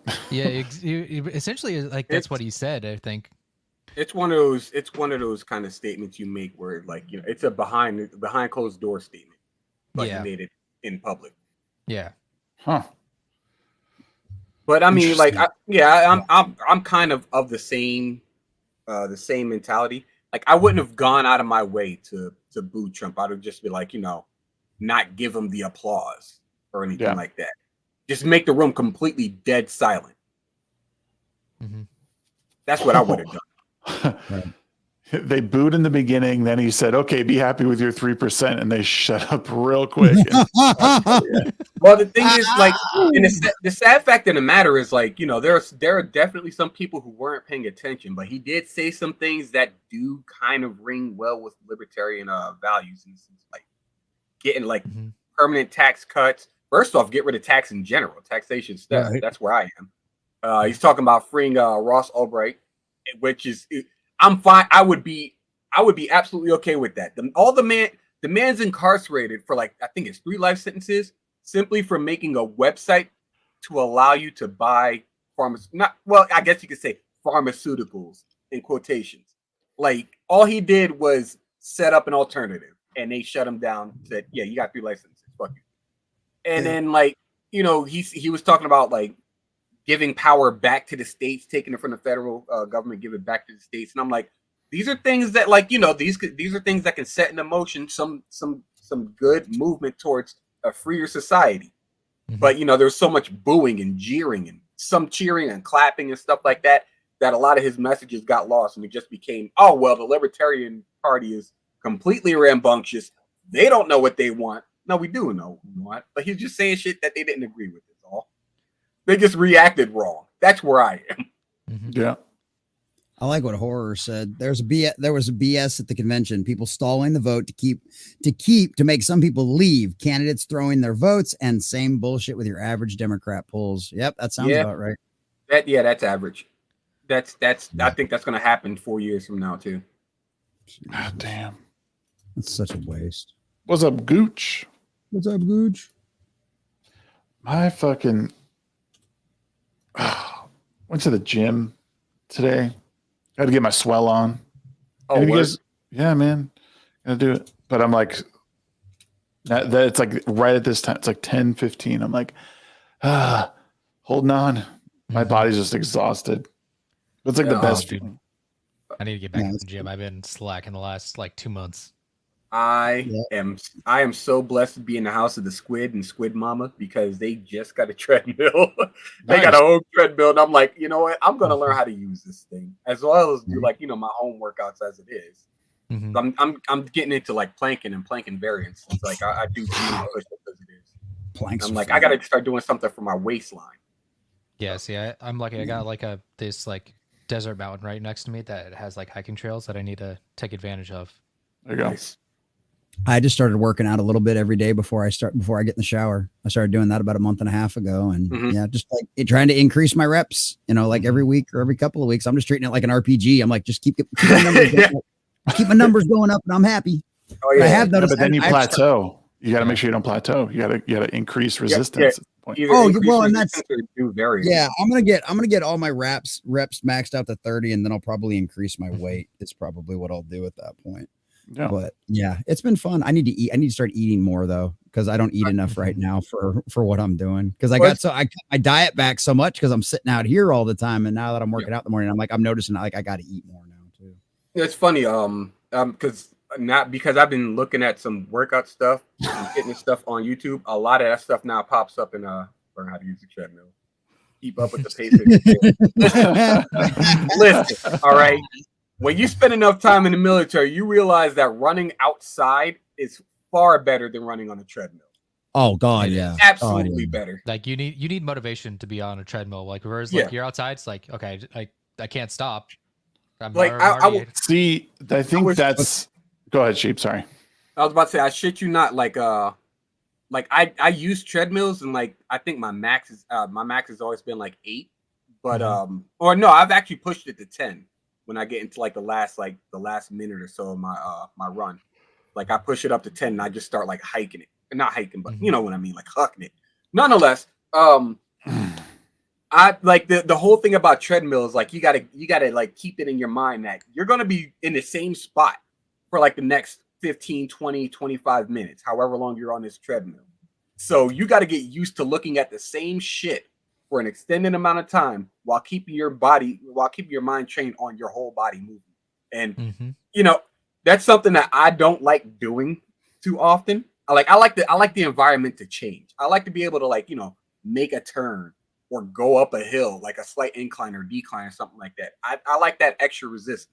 I can't just keep doing the same thing. Then I got to change it, look down at the fucking panel and like, all right, let me press this button to increase the incline or something. That's too much shit. I don't want to do all of that.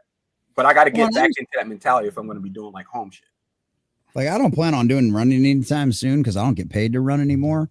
But back when I was doing that shit, it was one of those things like the treadmill never worked as well for me getting my mile and getting my run time down as much as just going outside and running around the quads and going up and down the trails and everything else. Like that was always way better for me than freaking I could spend an hour every day on the treadmill and it wasn't nothing compared to 30 minutes outside actually running around and doing stuff. So yeah. I do think there's a lot of value to be gained from treadmills. It's hard on your knees, like it's high impact for sure, but like running outside's worse. Yeah, but I mean, I think there's something to be gained from being able to like get through an entire because I usually do 30 minutes on the treadmill, and what I'll generally do is about 10 minutes at 3 miles per hour at an 11 incline, and just hit that for 10 minutes, and I'll spend the rest of the 20 minutes running at like just a 1 or 1.5 incline at like 5 or 5.5, just as like decent pace. like heart rate is up. And then usually for the last 2 minutes, I'll pump it up to like 6 or 6.5 just to like muscle it out. But like a heavy jog. Right. And like the in between time, you're 100% right. It's monotonous and kind of shitty, but that's part of like overcoming. Like, I want to quit. Don't fucking quit. Like, it's easy to quit and hit the off button and then get off and go home. It's harder to stay in there and finish out that exercise or do that last set or go and hit your core afterwards. I want to quit. Don't quit. Like, the difference between who you were yesterday and who you are tomorrow is that extra 20 minutes on the treadmill, you know? Yeah. I mean, legit. It's just as much of like a mental workout as it is like a physical workout. Yeah. It's like, Yeah. Because like going and running out like on a trail, it's like no matter what, it's like you go, it's like if you go like a mile, it's like, well, like no matter what, you can't like you have to go a mile back. So it's like it's not much of like that mental like you're not like, unless you're running marathons, it's not as much like as a mental stimulus as like trying to run on a treadmill where you have to like kind of mentally keep on like, okay, gotta keep going. Yep. Just always my mentality. My mentality on go ahead. I was just gonna say that's how I got through Atlas Shrugged, was on the treadmill. my mentality on running a mile out is, how fast do I want to get back to the car? Yeah. It's true. But like, audiobooks are perfect time to do that too, to pass the time. At one point in time, like when I was in the military, I did 5K runs. Those are great because, like, you know, you're not like you have people who are doing like, you know, light cheering and stuff like that, you know, like, come on, keep up kind of thing. It's not like your drill sergeant's like yelling at you to stay in pace with everybody else. You're running at your own speed. Yeah. And you know, people encouraging you, stuff like that. Like, I'm running 5Ks in like 25-ish minutes. I'm like, I think this is a good pace. But and I want to get back to that. Like that was like about a decade ago was the last time I ran a 5K. And like I miss that. I want to be able to run those 5K. I think they actually have some in town. So oh yeah, 5Ks are generally good, like springtime, and like I know there's always like 2 or 3 in the fall near me. Yeah. They're good ones to get into because they're not, it's like what, 3.2 miles? I mean, that's not bad at all. I was never a long distance runner myself. Yeah. I mean, it's fun because, like, you know, if you're on a 5K, but if it's one of these kinds of situations, you can pop in an earbud if you so choose to and listen to like your favorite podcasters or favorite video. All you got to do is just, one of the things I like doing is timing. And I think a lot of people do this. Like, I give myself like some unprecedented time limit that just happens to be the same length of the video or something like that. And it's like, I got to do this much in this amount of time. So it might be a self-sabotaging thing, but it is kind of like a good mental challenge as well to push yourself to keep going with that run kind of thing. So that's fun to do. Professor Savage Dad says, I listen to Shag's TikTok videos on the bike at the gym. Man, appreciate you, man. That's awesome. 21 seconds. Nice. Right. I was wondering why the average viewer was so low. Those I just want to get back in shape to where I can start doing some like the basic calisthenics stuff I used to be able to do. Oh yeah. Yep. Calisthenics are great. I don't think I'd ever. Go ahead. I used to be able to like just do like handstand walks and like go like walk around for like a little bit and like backflips all around. I think my limbs might be a little. I think my limbs might be a little too long for that now. It's like, you know, I'm gonna be all over the place. Mm-hmm. Oh yeah, being tall is like really hard to like do calisthenics. I'm just too big. Like my body is thick. You know, like it's. I don't like. My goal for this year is like pull-ups. Is a thick boy. I mean, I'm not like Professor Savage Dad is a thick boy. I'm like, Savage is definitely a big dude. Yeah, Savage is a big boy. But like my goal is like, I think a reasonable goal is like pull-ups. Like I want to get into that, but like again, being a big person and pulling that weight up is like crazy sometimes. No, like there's a reason why, like if you look at the average height of a male Olympic gymnast, they are not very tall. because they're not a lot of weight that they're having to throw around. Yeah, Exactly. now there is Thank you. Exactly. Can we just call Savage Dad what he is? He says, "Just call me fat, damn it." No, he's not fat. He's got like one of the best dad bods out there. But For sure. one of the things, like when it comes to pull-ups, if you like it's something that one of the guys, Avery Parker, you might have seen him around a couple of times. This is one of the things he does is like he gets on a pull-up bar and he just hangs. Like he just hangs. Oh there. yeah. It helps. I forgot what it does specifically, but it definitely does help. So it's supposed to help your grip strength partially because like they say that the older you get, the better your grip strength is the better like life expectancy or something like that. I can't remember like exactly what. It was. Really? Yeah, because like I mean, I'm just gonna start using those grippy things. So like a lot of times with like grip, grip strength, you got to be able to like as you get older, you tend to like trip and fall and hurt yourself and like break a hip or something like that. You get major injuries that are gonna be kind of fatal to like your just like well-being, and so being able to have good grip strength to catch yourself and save like from falling down is like apparently like really vital. It's called dead hanging. That's what it is. Yeah, dead hanging. But yeah, you can even do like scat pulls too with that. Like you don't even have to do like big pull-ups. Anyway, sorry about that. Along with grip strength improvement, it also is great for spinal decompression, stretches the upper body, reduces shoulder pain, improves shoulder mobility, and corrects posture. I actually got it. I have a pretty like my shoulder's been since my seizures like it has been really Grandma bad. Parkins, get it correct.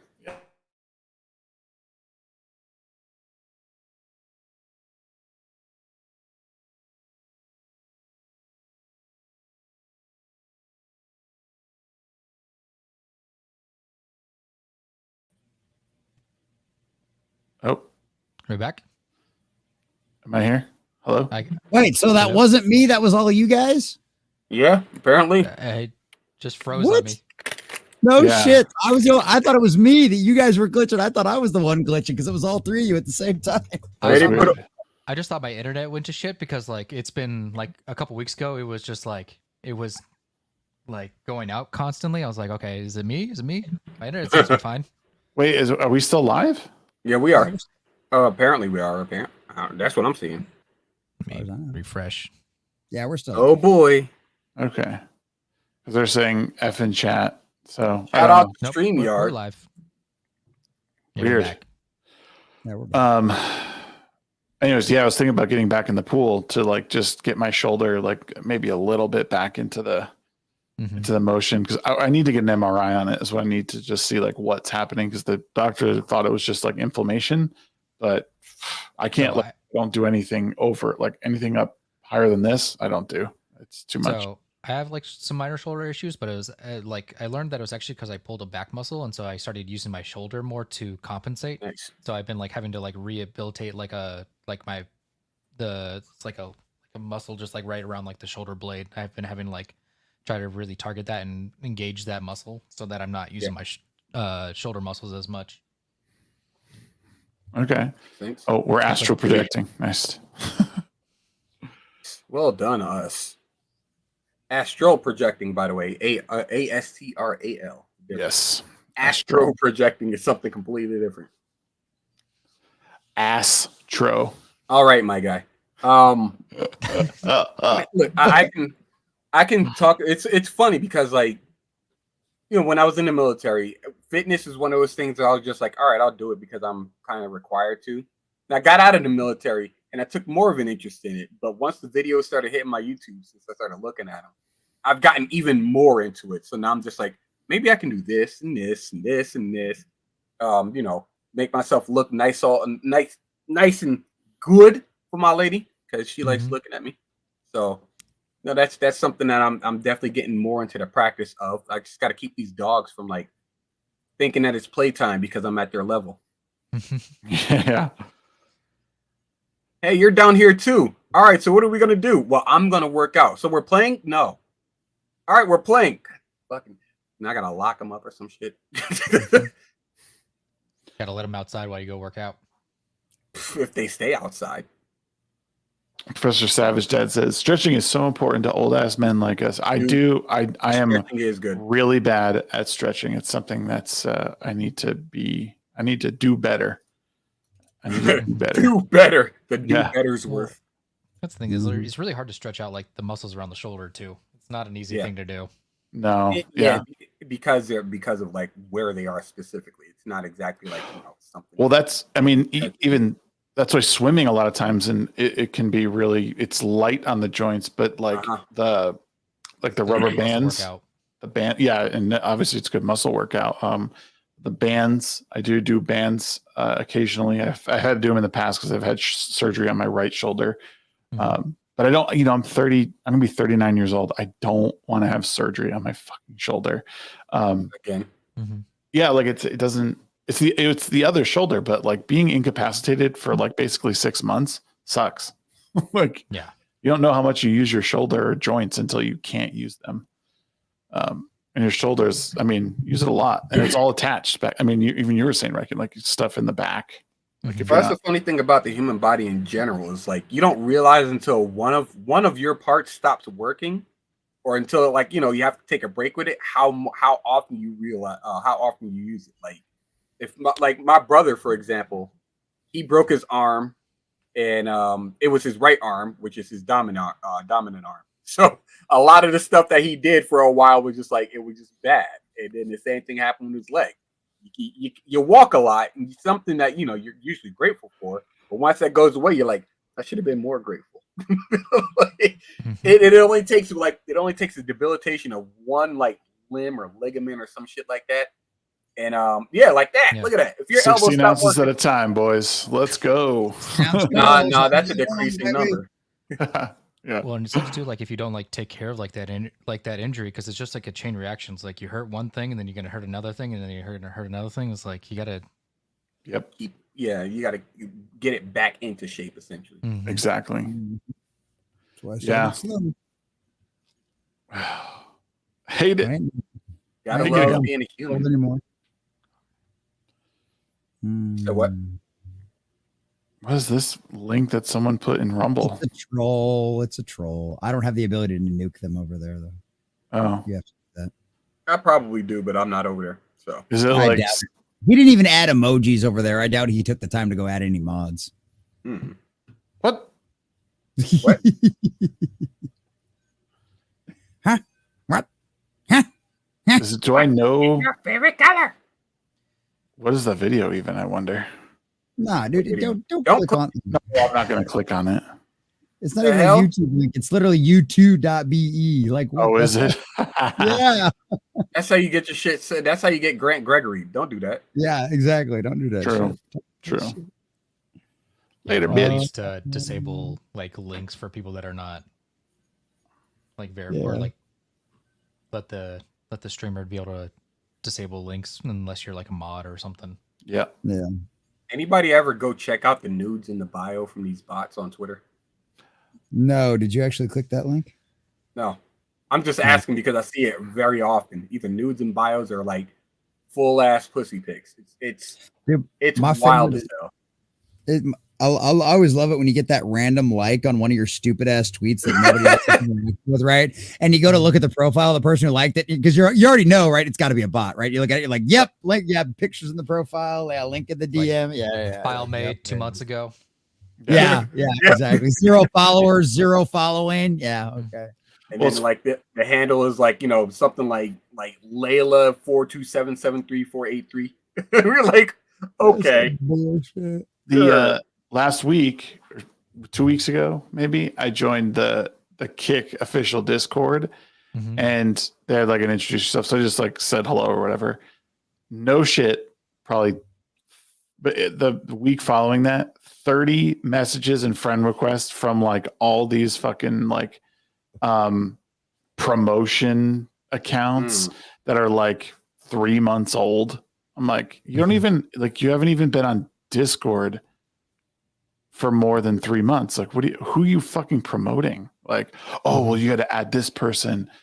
And I'm like, okay, so what is it? Well, how much money do you have to spend? I'm like, none. Like, yep. Oh, I get them in my my Rumble comments all the time. It's like, hey, we can promote your channel and boost your viewership. I was like, no, thank you. Yeah. No, I'm good, bro. That's like almost all I get on Kick anymore, except for like the random raid from some of the guys that I know over there. But like Kick, like as far as like new people anymore, it's always just bots. Hey, I can help you maximize your, because it always starts out the same way. I love your content. I'm like, you don't even know who the fuck I am. I love your content, but I haven't uploaded shit. What do you mean? just go to Walmart and get 2 Google Play gift cards Apple for gift cards. $400, and don't read them. Don't. Bro, that's one of the funniest. I forget the guy's name, but it's one of the funniest dude. He just scammers. Well, there's one guy, Pierogi, that I watch. He's funny. He does the same shit, but there's the other guy with the aviator glasses on. Yeah, that's the dude I watched. The aviator guy. He laughs hilarious. No, hey, you told me to. Don't redeem it. Yeah, Kitbug. Yeah, whatever. You told me to put the money in my account and back in the ATM. No, don't put the money in your account. No, bitch, you stupid bitch lady. Dude gets so mad. I love how he could keep a straight face through all of it too. Oh, it's great. Pierogi does the ones where they he connects into their camera system in India and gets he's like, oh hey Ishtar, whatever the fuck their name is, and he's like, what? And then they pull the plug on everything, but that shit's wild that they're able to track them all the way to their building. That's nuts. Yeah, those scam the scammer videos are probably the funniest. So they used to be all over my TikTok feed. I don't see them much anymore, which means I need to retrain my algorithm, I guess. Yeah. Too funny. I think speaking on algorithms and stuff like that, I think I've gotten my Twitter to a point where I am completely content, where I either see Rippaverse stuff, I'll see some political stuff, but that's primarily because I respond to it like a dumbass. Yeah. I'll see the engagement bait stuff, but primarily geared towards anime and stuff. So people asking it's like Goku, Luffy, Naruto, and Ichigo. Who clears? And I'm like, I already know the answer to this one. And they're like, I have an absolute ball just making nonsensical arguments about all of this stuff. It's great.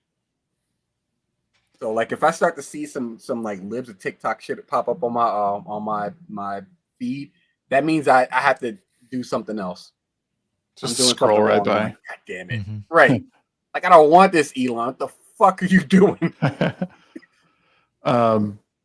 I've been furthering and really getting into my my manga habit or obsession. I bought Assassination Classroom. I bought the first 3, and then I bought the first 3 of what's the other one? Demon Slayer. And then I bought the first 2 of Lone Wolf and Cub. And all right, Lone Wolf and Cub is that's a definite must. That's a really good one. That I read that book in a day, and it was the coolest assassination vignettes, the story as it progresses and how they all these people hiring him and him and his son tag team and everything. Pretty much it was so good. And then I just Lone Wolf and Cub people. Yeah, Lone Wolf and Cub is really good. Professor Savage Dad actually went and bought it after he heard me talking about it. Oh yeah. I need to get back into my manga reading, but I know if I do that's all I will be doing. I won't I'll put off everything else just to read manga, because I'll just sit there for hours. Yeah, I usually use that as kind of study material. I'm just all right, so let's see what kind of techniques I can use for the manga that I'm drawing, something like that. So I'm reading battle manga, I'm reading Shaman King, Kaiju number 8 and stuff like that. And then I'll read I just read Liminal Zone, the Junji Ito anthology.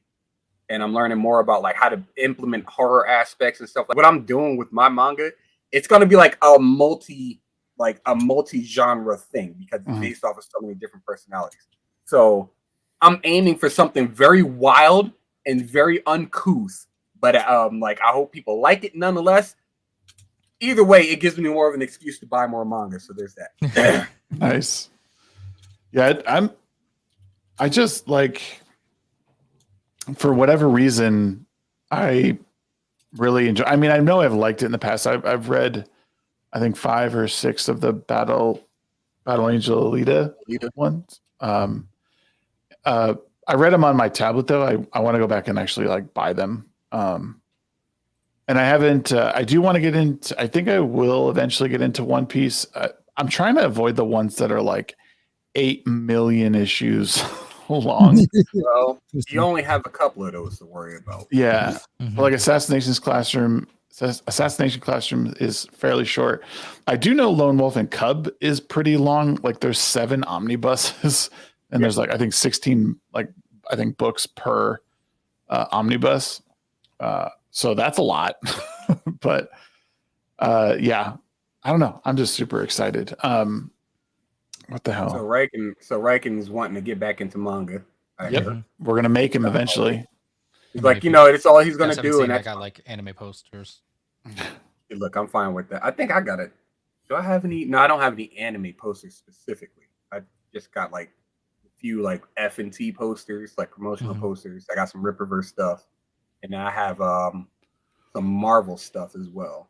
I think I have a classic Fantastic Four. I think it was Jack Kirby cover, if I remember correctly.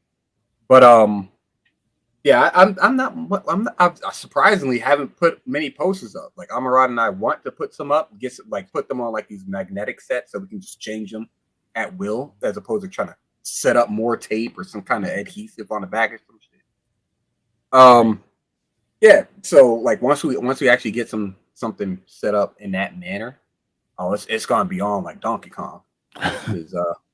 Then that's just another habit I'm gonna get into. Why do you have so many posters? Why don't we have more? Is the correct question. Right, exactly. Right. Nothing wrong with too many posters. It's Sleazy. Sorry. I was gonna say Sleazy came in with his membership for 14 months, man. Nonsense on the internet. Shocked. I know. Thank you, brother. 14 months. I've been doing it this long. According to Alinity, that's not even a year yet. What? God. Oh yeah, there's this clip of Alinity where some dude in her chat, I don't know, some simple whatever, said he's been around for 24 months. He's like 24 months, 2 years. It's been great or some shit like that. And she's like, Kenji, a year has 24 months or some shit. Oh my God. Oh no, that's right. He said 12. It was 12 months he had, and then he said I can't believe it's already been a year. And she said, Kenji, a year has 24 months. It was the funniest shit. Like, all right, this right here proves that you don't need a brain in order to make it on Twitch. Oh yeah. Yep. You just need 2 tits, a hole, and a heartbeat. That's all you need. And imagine she was like fixing to be a doctor in South America. Heartbeat's probably optional in some cases. I mean, you've seen those like man on the streets where like they ask like college kids like questions, like basic knowledge questions, and they can't answer them. It's like Jesus. I think I barely paid attention in high school, and I know this shit. Yep. The shit that kills me are the ones is like, you're a history major. Yes, I am. Well, what year was the Declaration of Independence signed? She's like 1976. Is like, oh dude, bad. Yep. How many stars are on the American flag? 51. Oh, what? I think Probable 8 months. Says sing happy birthday to Silver Ogre. You Cretans also. No, it says Cretans. Cretans, yeah. Also for the second time tonight. I'm not like a lip major or anything like that. I just know how to spell. And the common nerd for a member for 1 month says happy birthday, Silvar. He's really old now, like dirt. Ask him for advice. Rocks want to know what it was like when he was growing up. Ogre's an old dude. He's a good guy. Yeah. He and I have a similar manga taste. You bring up Captain Harlock, and we can go on about that one. Like that's one of our favorites. That's a libertarian manifesto. Basically, the main character, he heads a ship of people who just show up and do whatever they want, but have a common goal of taking down the enemy. Oh, it's great. Nice. Always happy to have you here, Silvar. So glad to see you bouncing around all these channels and being supportive. So thank you, sir. Metastep for a 13-month member. 2 tits, a hole in a heartbeat. I'm gonna make it.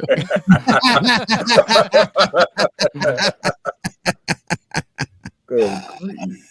I mean, shit, with the way that a lot of this AI shit is going, like the heartbeat is going to become like less and less necessary to some people. That's why I said that's optional. Think about that. They're already doing the AI chatbot girlfriends and shit. How long before one of those has a YouTube channel?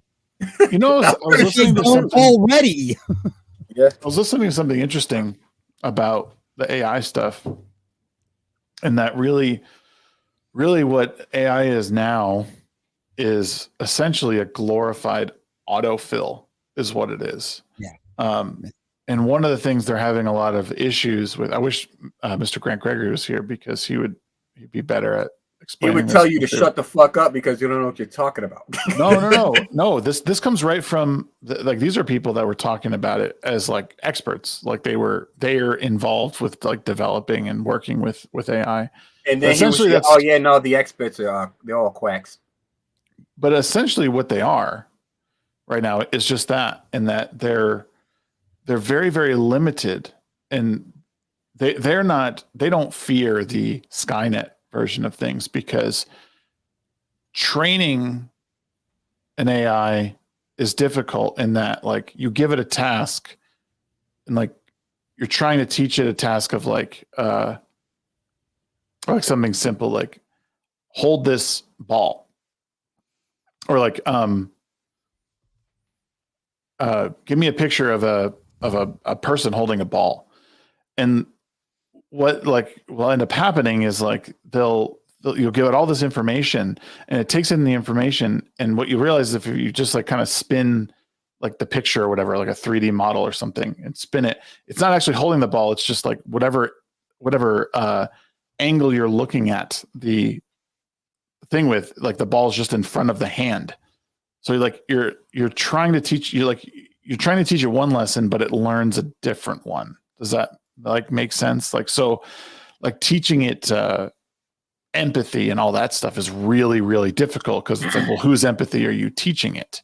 And how do you insert empathy into? Yeah, and empathy is just like way too abstract for like because like computers are like very logical. It's like you have to put inputs, like things that are like that makes like very like 1 + 1 is 2. It has to be very like logical, Right. Whereas like empathy is just like it's too abstract for like AI to comprehend at the moment. Yep.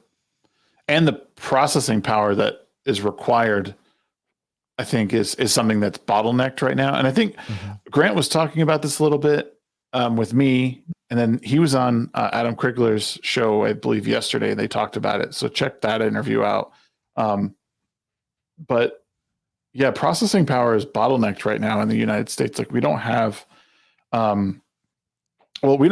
have the processing power. We don't have the physical power for it.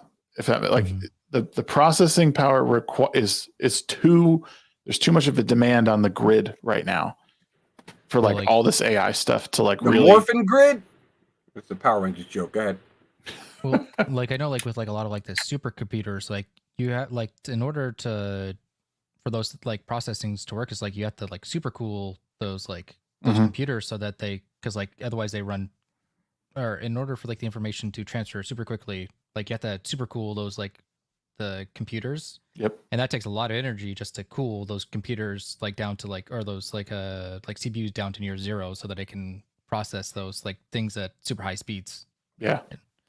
It's like, and to be constantly running something like that, that's having to keep something super cooled, is like, yeah, like you're saying, like the insane amount of like energy just to do that is insane.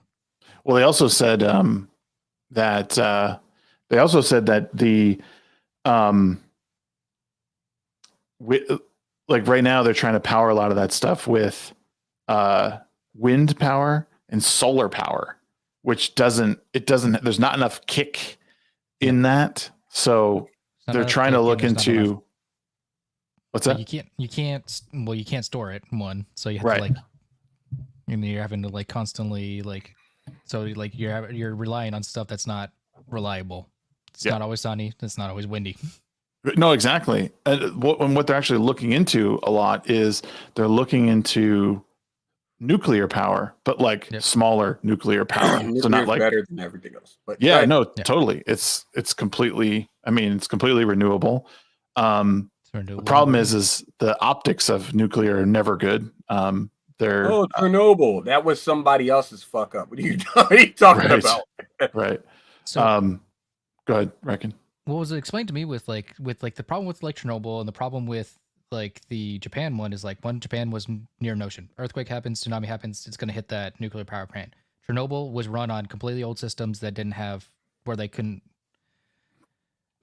It was relying on a human factor that like just like so like there was going to be fuck ups that happens like whereas nowadays we kind of like we can have kind of like that human and computer aspect that can control the nuclear system. So if like one thing fucks up, another thing can back it up, whether it's the human element or the computer element.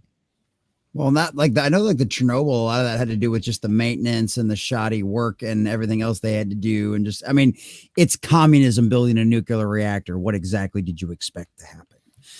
Damn. We got a Camelot raid. Camelot raid. Yo, what's up? Shout out Camelot. What's up? What's happening? Camelot. Yo, pull up a chair, yo. Camelot. Get on it. Hey, as he says. Cash. Get on it, doggone it. Cash. Camelot, get at me, man. Message me, or I'm gonna message you. One of the two. One of us is gonna be in somebody else's DMs. Listen, man. One of us is sliding. I'm taking a page out of your book, dude, and we're just doing the tank top tonight, and I'm showing off the traps. Showing off the guns. Yep. Let's go. By the way, Camelot, awesome person. Had fun hanging out with him this last weekend. Yeah. Oh, you went to his race? Yeah. Dude, that was a lot of fun. Yeah. Oh, dude, Camelot, he is killing it, dude. I mean, dude. Yeah. Clearly, I mean, I'm not saying he's placing first in everything, but he is out there. He is getting it. Yeah. No, like if you like understanding like where like how well he's doing with like with what he has, it's insane. Like how well he's doing because like. The guys that are in like first, second, third place, those guys have like $1 million cars, and he doesn't have $1 million car, and he's kicking ass. Oh yeah, and it's awesome. He's like, you know what? Another anime I would recommend to people is Gearless Joe. Gearless Joe is basically what Camelot is right now. He's a guy running on like the lowest, like probably on some of the lowest like priced, I guess, like gear and stuff that he's got. The lowest price kit, I guess you should say. Yeah, and he's out there like keeping up with the best of them. I think that's pretty damn solid. No, it's amazing. Just like being just seeing what he's doing. Hell yeah. That being said, he definitely needs the like metaphorical cock sucking right now for the beatings he's been going through. But that's not what we're talking about. He was just talking about that, so we're not going to worry about that. Let's talk about his racing. Shit's awesome. Now, the fact that he's doing that well with, like you said, everybody said, the limited amount of gear that he's got just shows you how good he actually is. And just imagine what he would have with that kind of gear underneath him. Right. Oh, yeah. I mean, the guy's got passion. I think that takes people so far. And like, it's something that's like not talked about a lot with everything. It's like, if you have a passion for the stuff you're doing, like he wants it badly and it shows all the time. That'll carry you far, even on gear that's just a little bit. Like even with like live streaming, you don't need to get a $8,000 setup. All you need is a microphone, a mixer. You don't even need a mixer. You just need a microphone that sounds decent, headset, camera. The camera doesn't even need to be that bad, and probably a light, and that's it. Yep, that's it. But I did want to say thank you again for everyone who came over from Camelot Stream. There's a lot of people that were over there tonight. They were talking about Ricada stuff. We are not talking about Ricada stuff. We're talking some pop culture stuff. We were talking about AI and nuclear power plants, and we're talking about fitness stuff too. God damn, I know that's something else that Camelot would definitely be in. Like this is one of the reasons we gotta get you on the show, Camelot. Yeah, he's got to come hang out. Got to talk about getting in shape and looking good. Top left, no, top left, dollar store Keemstar, Chris Chan's brother with. Come on, man. You just met. Just met, dog. This man. This man with a violence. Dollar store Keemstar, Chris Chan's brother. Yeah, Windy Goon. RaikenNight. That's what it is. Or Definitely. Hey, man, I'll tell you what, Camelot's my inspiration to work out. I want people to pay me to take my shirt off too. Hell yeah. There you go. Yeah. Right. I don't think he did tonight. I'm okay with taking my shirt off. I just don't want to. Nah. Yeah, I don't I need to be able to lift a little bit more before I could take my shirt off, but I'm working on the old the guns right now. I'll tell you, I mean, Cody's a big influence on me and on like a lot of stuff because I think he speaks his mind on things and doesn't let people like push him one way or the other. He says what he wants to say, and if people have shit with him, then whatever. Like, he doesn't let that get in the way of him speaking his mind, and I give him a lot of credit for that, and it inspires me. And then obviously his fitness stuff and his drive to want to be a professional racer, like all that stuff is just great. So, and he's cool as shit, like like for real. Yeah, I had to check him on his spelling of Frankie Muniz. It was great because he took a picture with the guy. I'm like, I think he said it was congratulations. autocorrected, but yeah. Yeah, it said Frankie Munoz. And I was just like, it's Muniz, Cody. He was like, God damn, autocorrect. Sorry, bro. I'm just helping you out. Like, sometimes you're bamming. It kicks in at the wrong times. Wait, did he not hit Naked Snake? There's no way he didn't hit Naked Snake and then not do it. Melissa said he claims he'll do it a second time on the next stream. We'll see, is what Melissa Smith said. I think you should do 2 fighting milks and yeah. Fight milks. Holy shit. That's a lot of protein. Billy Hatcher says, I stream on my channel and I use my shitty ass Corsair mic headset. And dude, it's all you need. That's all you need. That's one of the things that you don't even need a webcam. Like there's a lot of big YouTubers that don't even show their face. No webcam, nothing. It's true. I'm not even a big YouTuber, but look at me. I am basically a caricature, or I am my version of an already popular character. He failed us. He didn't fail you. He'll make it up later. Yeah. I do think either a VTuber model or having your camera on is highly recommended. You don't need a camera.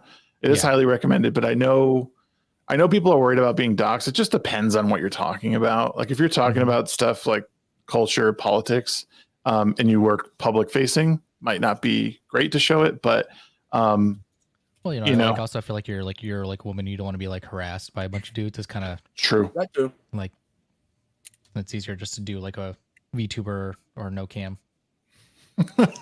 Can it be both? That's what I said. It's okay to love wiener and be cool at the same time. I promise. I'm just kidding. That's not true. I don't.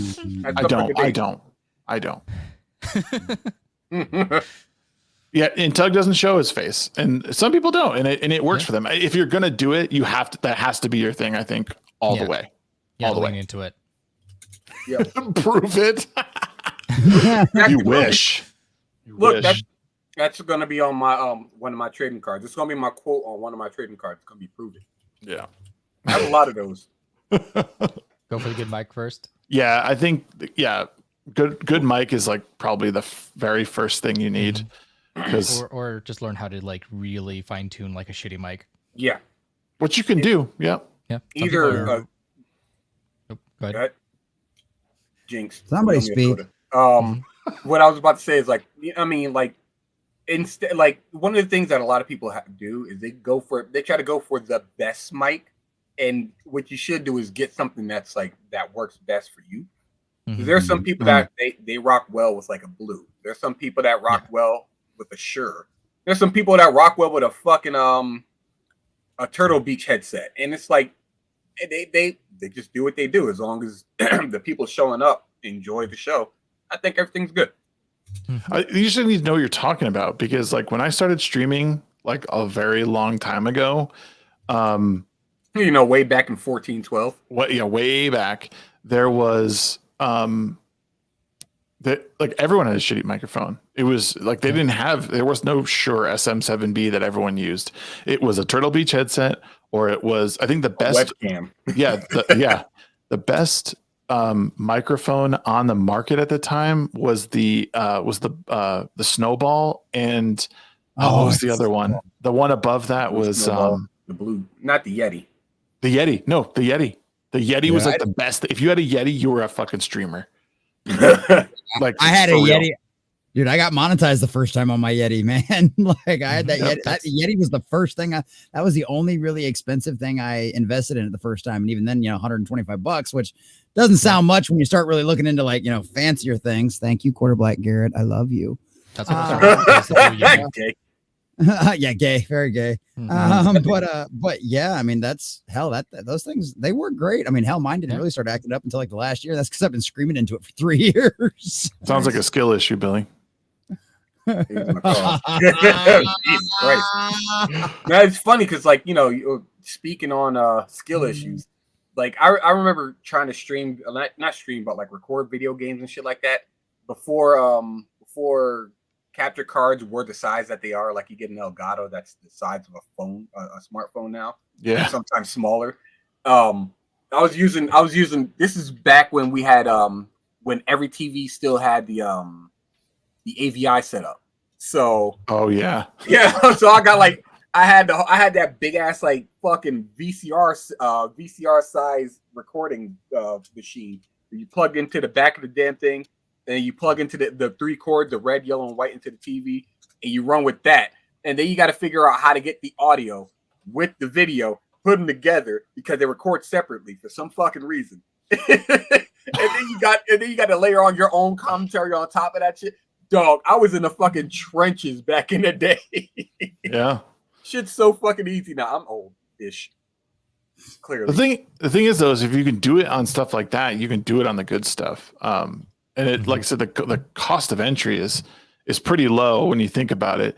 Because for the most part, like that's why I say like the microphone is probably the biggest deal. And even the you go to Target and get one of those like little lavalier mics that sound fine. You get like a little fluffy windscreen on it, so it's not like making too much noise, and you can like just do stuff on your phone really easily.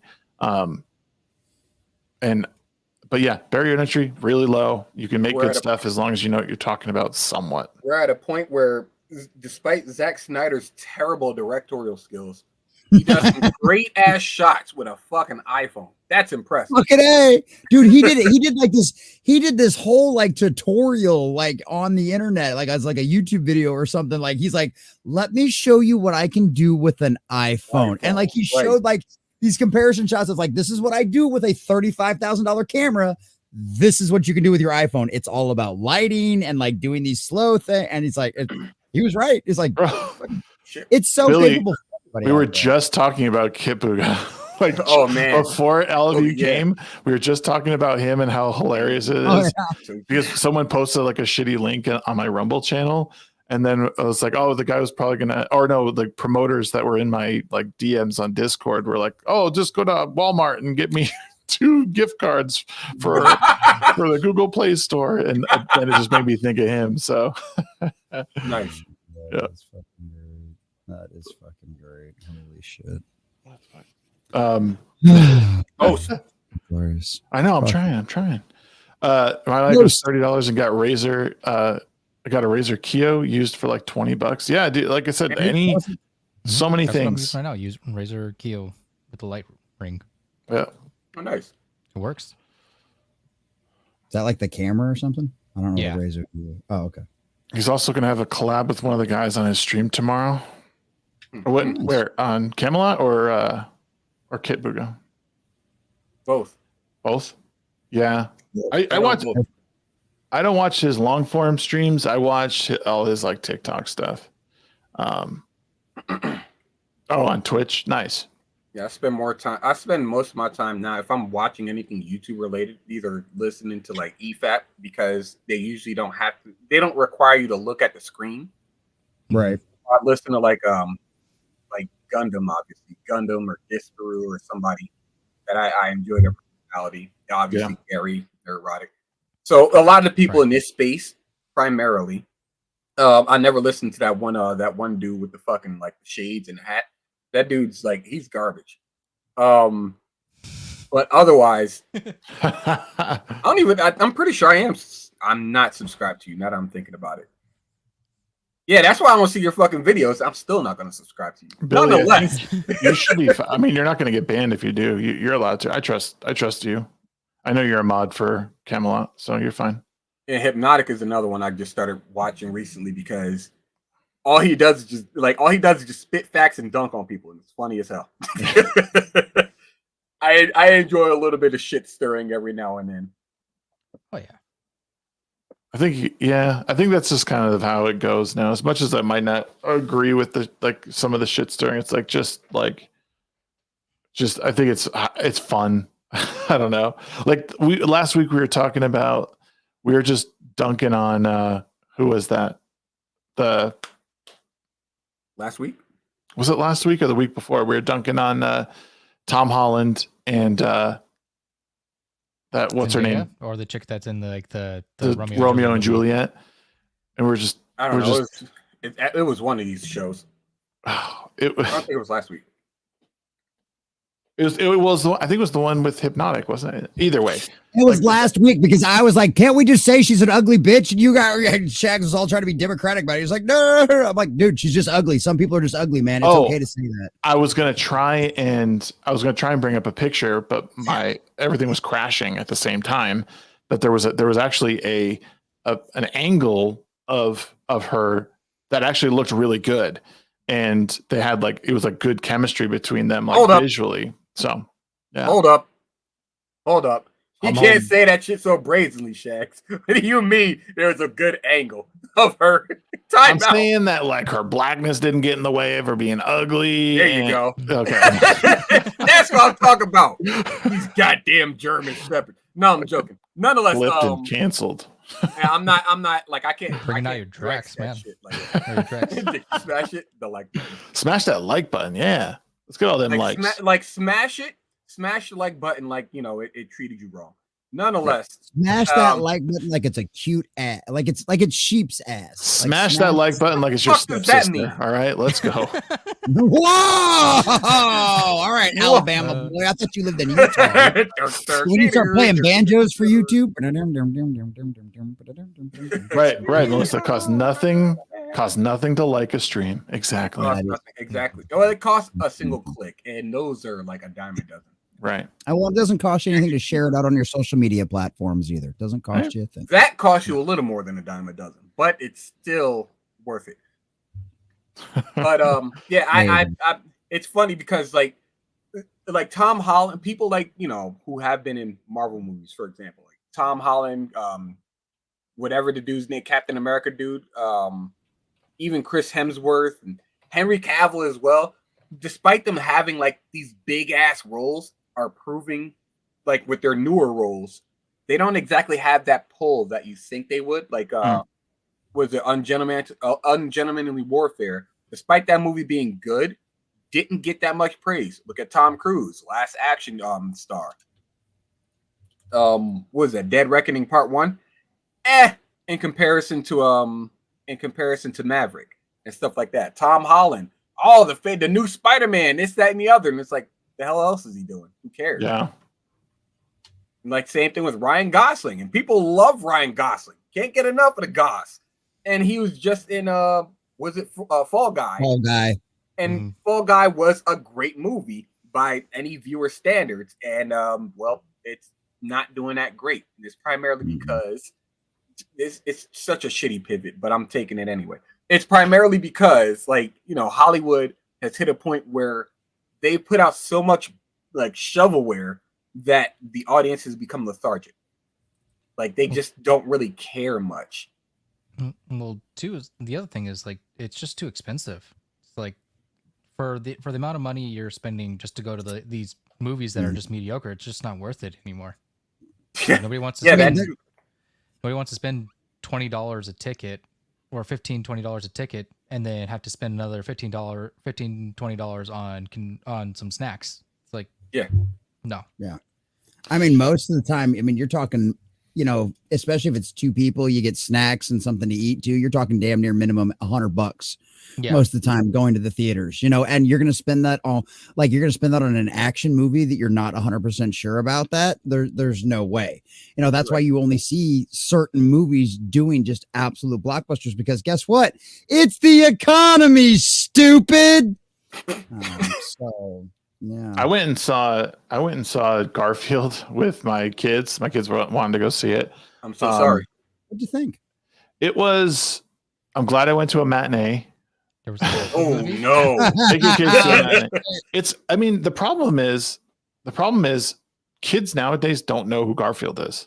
Like they just don't. Like he was a comic strip that we watched, or that we read, and it definitely had like 4 cartoons. Yeah, but it was again, it wasn't something that's like big in the culture now, and it's certainly not comic strip anymore.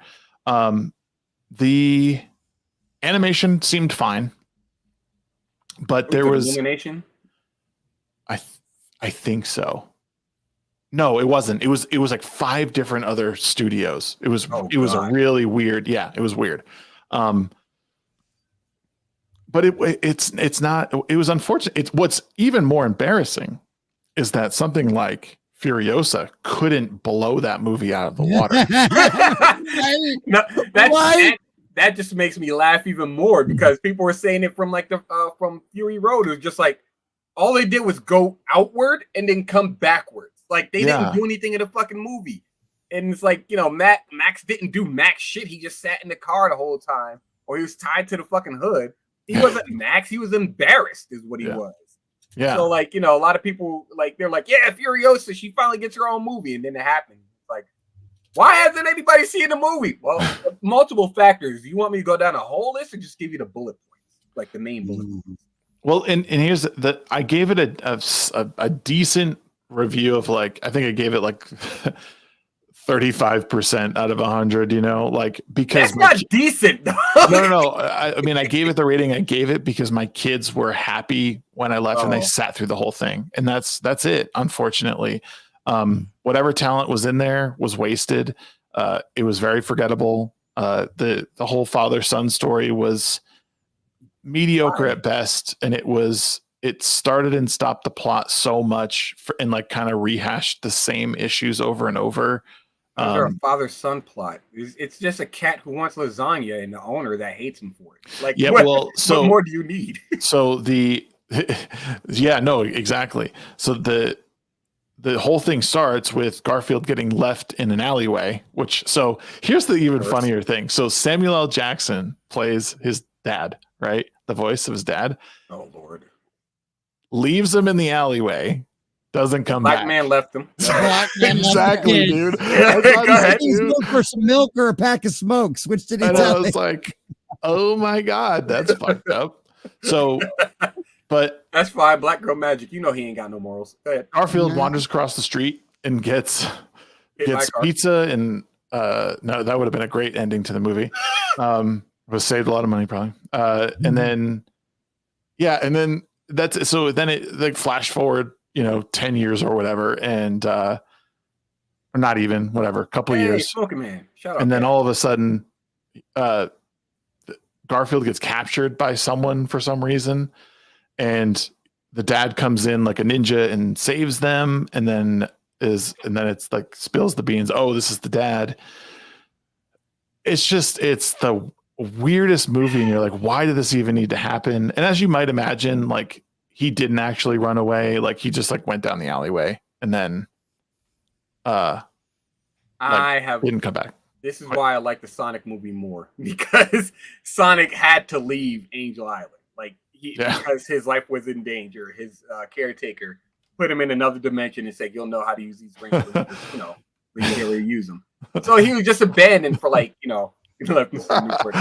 Wolverine sneaked. For $10, says left him for some Newport catnip. That's unfortunate. Appreciate you, man. But the Sonic movie setup was, I liked it. He was basically stuck in on Earth, human Earth, for I think it was 10-ish years or something like that, 10, 12 years, some shit. But he'd been taking care of himself for the entire time, and then like he ends up shorting out an entire fucking power grid, and they're like, all right, we got to call in the big guns for this shit. Robotnik shows up, and then like chaos ensues. Not no pun intended or anything like that, but it had a way better setup than my dad went out for some smokes, but he actually didn't leave me. If that makes sense, I guess. So he's been wait, hold on. So if he left for a brief moment and you went off to go get some pizza and you didn't go back to the alleyway to wait for him, like where did he go, and why didn't your father find you over like the So it's explained as this. So again, now you have to remember, and I remember, this is a kids movie, right? It's a kids movie. Oh, well, again, my kids were totally happy with this movie and loved it. Your kids are I'm sitting. I know smarter than you. Go ahead. I'm sitting there, and I'm thinking, he just walked away. He didn't even wait for anything to happen. Same thought. So it's explained later that he was trying to get him food, and then when the dad came back, he was eating with John. He saw how happy he was with him and didn't want to get in the way of that happiness and drag him into a life on the street. And then sort of the same thing. He would go back and he would sit in a tree across the street and he would watch how happy his son was. And so it was kind of nice, but it was like, why'd you join him? Bro, yeah, like again, he could have like easily solved this, been like, hey man, like I'm actually your dad, like we had this misunderstanding. Like, let's not go 10 years and, where's his paternal instincts? Like, you go protect your child kind of thing. And it's not saying that like, oh, that would have been movie over. No, you could have just had the father die of old age as they grew up over the years. I want to know where the mom is. Hey, where's mom? Why isn't she around? Why is dad just taking care of business? She's out home. That's what it is. Yeah, these hoes can't be trusted, man. You know how that is. Yeah. Once the pussy hits the streets, man, that's where it stays. Yep. I do know it's a cat. And I do know that, at least I'm not saying that this is any sort of cinematic masterpiece or that it should be. It should. But what I will say, or I already said, is that the fact that Furiosa could not beat this movie out by a very large margin is embarrassing. I think the only reason that's the case is because Furiosa is probably far more removed from a plot. Well, what do you think really, like, because Furiosa wasn't a character that was hated in Fury Road. Did people were they just like, oh, we don't really care about this? Like, why is this doing so bad? It's the environment. They have shoved so many Mary Sue girl bosses down so many people's throats as leads in action movies the last few years that everybody just absolutely despised and hated these movies, that whether Furiosa is good or not, the environment that it's got going on right now guaranteed this movie to have an absolute death nail and cause it to end up losing money. Because guess what? We've had people in our corner of the sphere that said it's good. Some people said the first 45 minutes were boring. Some people said the movie was good. It's not like, and even the audience scores, I think Rotten Tomatoes, is like an 89% for all audience scores. The critics love it. The cinema score is only like a B+, which ain't great, but it's not horrendous either. But the problem is it's a bad environment. Nobody trusts Hollywood to do a proper female action lead anymore. Like, nobody expects this to be Ripley from Aliens. Everybody expects this to be Miss Marvel. Shout out to Barbie. That's all I got to say. Well, like I have like friends that are just like they're not in like the whole pop, like in the culture war at all. They don't understand any of that, and they're like they're tired of just like watching these movies with these of this like women empowerment movies. They're just like, I'm done with it. I don't like these strong, powerful women. Sounds like misogyny. Yeah, misogyny, sexist. Sounds like we got a sexist on the panel. It's like, and these guys don't like. Yes, keep up with all this politics stuff. Yeah. Yeah, it's just, the impression I get from people is they're just like, it's just a why. And like, much like you said, Raiken, like people I know, like they're not involved with culture war, but they're thinking, why are we focusing on this person, or why is this person suddenly a woman, or and all that. And it's personally, I'm over here like, despite the despite the continuity based liberties that they're taking with the Sonic franchise, the Sonic movies, I'll go see the third one because I enjoyed the first one. I enjoyed the second one. I haven't watched the Knuckles series, but it looks absolutely hilarious. I'm gonna check it out too. But I mean, I was hoping for Hayden Christensen to voice Shadow. And that I'm fine with Keanu Reeves. I was just hoping for Hayden Christensen personally. But yeah, I think it's going to be just as good. All they got to do is not make him like, super duper edgelord because memes, and we'd be all right. Right. Yeah. Read the comics, play the games, don't read the memes on the internet. Okay. Basically, though the memes are funny, don't read. The memes are great, but it's like if everything you know about Warhammer is just memes, it's like, yeah, it's absolutely hilarious. Yeah, basically that. I'm about to piss Jesse off with a common Warhammer phrase, and that the orcs can just imagine anything and it happens. Right. It's like that's always the meme. It's like, well, they can just imagine that it'll all happen. Like that's not how it works. But it's funny. It's funny. Oh, it's great. Sweet One says, I'm a female. Show me some good old fashioned masculine superhero and female superhero that behaves like a female and not a psycho. Oh, I got the franchise for you. It's called the Rippaverse. Yeah. There you go. I saw him behaves like a man that's jaded because somebody hurt his pride. Oh, Yaira behaves like a woman. Yaira behaves like a woman who's basically what's the word I'm looking for? Because I don't want to say like she's strong and don't need no man. She's just done with everybody's shit. There we go. That works. Like she's just done with everybody's shit. She's like, I fuck you all. Everybody's shit. There we go. I gotta read that. No interest in Furiosa. I'll probably go see Ballerina though, but I'd watch Anna de Armas do her taxes. Oh my god, with the right low cut. Yeah, I'm pretty sure you would, bro. Yeah. For real. Well said, Josh. It's Anna de Armas and Sydney Sweeney just sitting there, just trying to figure out how to do their taxes. Good lord, yeah. Just for an hour and a half. I'd rather watch Sydney Sweeney work on that 4-wheel drive the off-road vehicle she's got for like an hour and a half. I think I'd be okay. There you go. Oh my god. God damn it! What happened to? I've been playing for those that want a good video game. Pick up Dragon's Dogma 2, primarily because get back into that, dude. Like you can create a character. Like the character creator in the first game was pretty good. Mm-hmm. This one you can basically customize them to almost however you want them to. Like I made my pawn look like Gary, like Nerd Erotic. It was great. So I'm just running around as Black Aragorn, and he's like short Gandalf. It was phenomenal. And then I'm gonna put my third playthrough. I'm gonna do like Link and Zelda. It's gonna be great. Get that game because it's got great combat mechanics.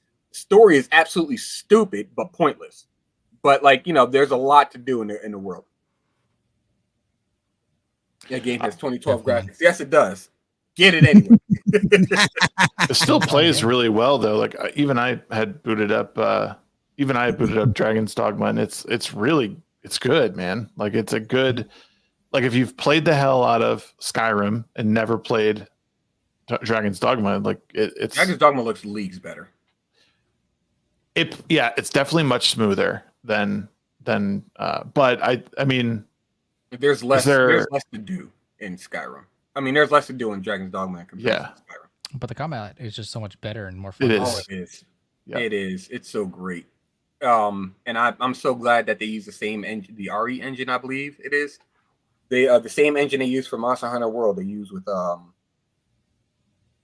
Dragon's Dogma.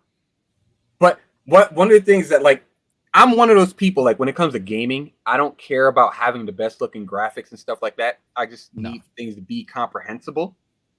If that makes sense. Like I could comprehend what's going on the screen. I'm okay.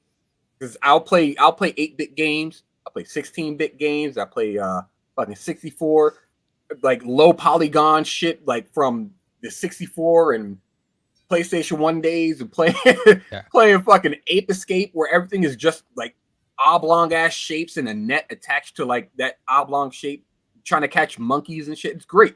I'm fine with that. I just want good gameplay. And that's what Dragon's Dogma offers. Yeah, no. Sweet One said everything these days is so watered down and woke. Even Bruce Willis couldn't win. Yeah, and he took a vow of silence. So. Bro, legitimately, he just dipped. It was great. Too soon. Like I hate that because like almost everything he's in, I love. Like the longest yard, not the longest yard. I keep getting that mixed up. God damn it, it's not the Green Mile.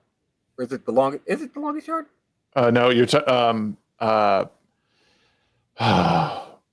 whole 9 yards. Whole 9 yards. There we go. Thank you. Whole 9 yards was great. Hudson Hawk was phenomenal. Red was phenomenal. Obviously, Die Hard. Like almost everything he's in, I love. Fifth Element. Fifth Element. I just watched that. That's a good movie. It's a multi-pass. He knows. Start counting. Yeah. Great. His whole. It's wild to me that he can't talk anymore. It's so sad, and it's like dementia, basically, right? Yeah. Because he has so many great bangers. movies. He has a bunch of bangers. Tim Curry is another one with a crazy ass filmography, but he also has his health conditions that prevents him from doing more stuff. Did he not? Is he still kicking? Because he's not looking good. I know. Yeah, he's still kicking. He's definitely still alive, but that stroke fucked him up. Yeah, it did. I was gonna pull up his like if I could put together a cast of like 5 actors in their prime, it definitely be in my camp would be like Tim Curry, Bruce Campbell, Bruce Willis, David Boreanaz, that's my boy, and Nicolas Cage. I feel like that would be one of the funniest action films of all time. Oh, here's a question. Someone brought up Wolverine Deadpool. Does it hit 2 billion, you think? 2 billion? Not 2 billion. No. Well, don't you think it easily hits 1? I honestly, I don't think so. I think it's up in the air. I think it's up in the air. I think it's possible that it'll cross 1 billion, but it's got 2 major factors going against it. One, it's rated R. It's really hard for a rated R movie to hit 1 billion. Yes, it has happened, and it's even happened in recent memory, but it is hard. 2, the Marvel stink. Guardians of the Galaxy Volume 3 should have made $1 billion, and it didn't because of the Marvel taint. So I think it's going to have that going against it. I think what it does have a major advantage for it is we've already seen Ryan Reynolds and Hugh Jackman, both specifically Ryan Reynolds, ragging on current Marvel in the trailers, in the movie, and in the marketing. So it's that I think is going to give it a little bit, again, give it a major edge over what Guardians of the Galaxy Volume 3 did. But I still think there's a possibility it could not make $1 billion. I hope it does. I think it could, but I also think it could go either way. So 2 billion, but no, 2 billion, no way. Not a chance. What kind of screwed Guardians 3 over for the most part is that like they put Quill in the back, basically. Like it doesn't have to be completely about him, but don't completely sideline him either. He's still the leader of the Guardians. And they made it more about like Rocket. Because fan favorite or some shit like that. And then like every other character just felt like they were there because they're kind of like contracted to. And it didn't sit well. The story was kind of all over the place. But I mean, like James Gunn still pulled it off somehow. It did a decently good number. Could have been better, but did decently, and that's not good enough with Feige's Disney. No. I keep going back and forth. I think it's an easy $1 billion. And I think like we're in a spot now where people are so starved for that, like for Marvel to be great again, for lack of sounding, cliche. Like I think people want it all to be amazing and awesome. And Hugh Jackman and him are together. This is something they've been talking about for years now. We've all been begging for this. Right. Well, and now it's happening. Well, it's much like I'm looking at it the same kind of perspective that Eric has, Ripper, for those that don't know. In that it's kind of like Marvel has caused so many deep cuts over the years. Well, at least the MCU has caused so many deep cuts over the year in Hollywood in general that it's kind of one of those things where you can want it back as much as you want, but you know, if you lose, if you like, you know, cut your arm a number of times, you're gonna get scars. So your arm's not you're not gonna get that same arm back, if that makes sense, right? Like you're not gonna get that same aesthetic back. It's not gonna be the Marvel of old or the DC of old or anything like that. You're just gonna get like, you know, not garbage. So it's more like where I am personally. I'm just like, you know, if it makes a lot of money, cool. I haven't went to see a Marvel movie in theaters since Endgame because I just don't care anymore. I'm on to other things. I got my own manga I'm drawing. I'm working with Eric to sell Rippaverse stuff. I'm doing other things now.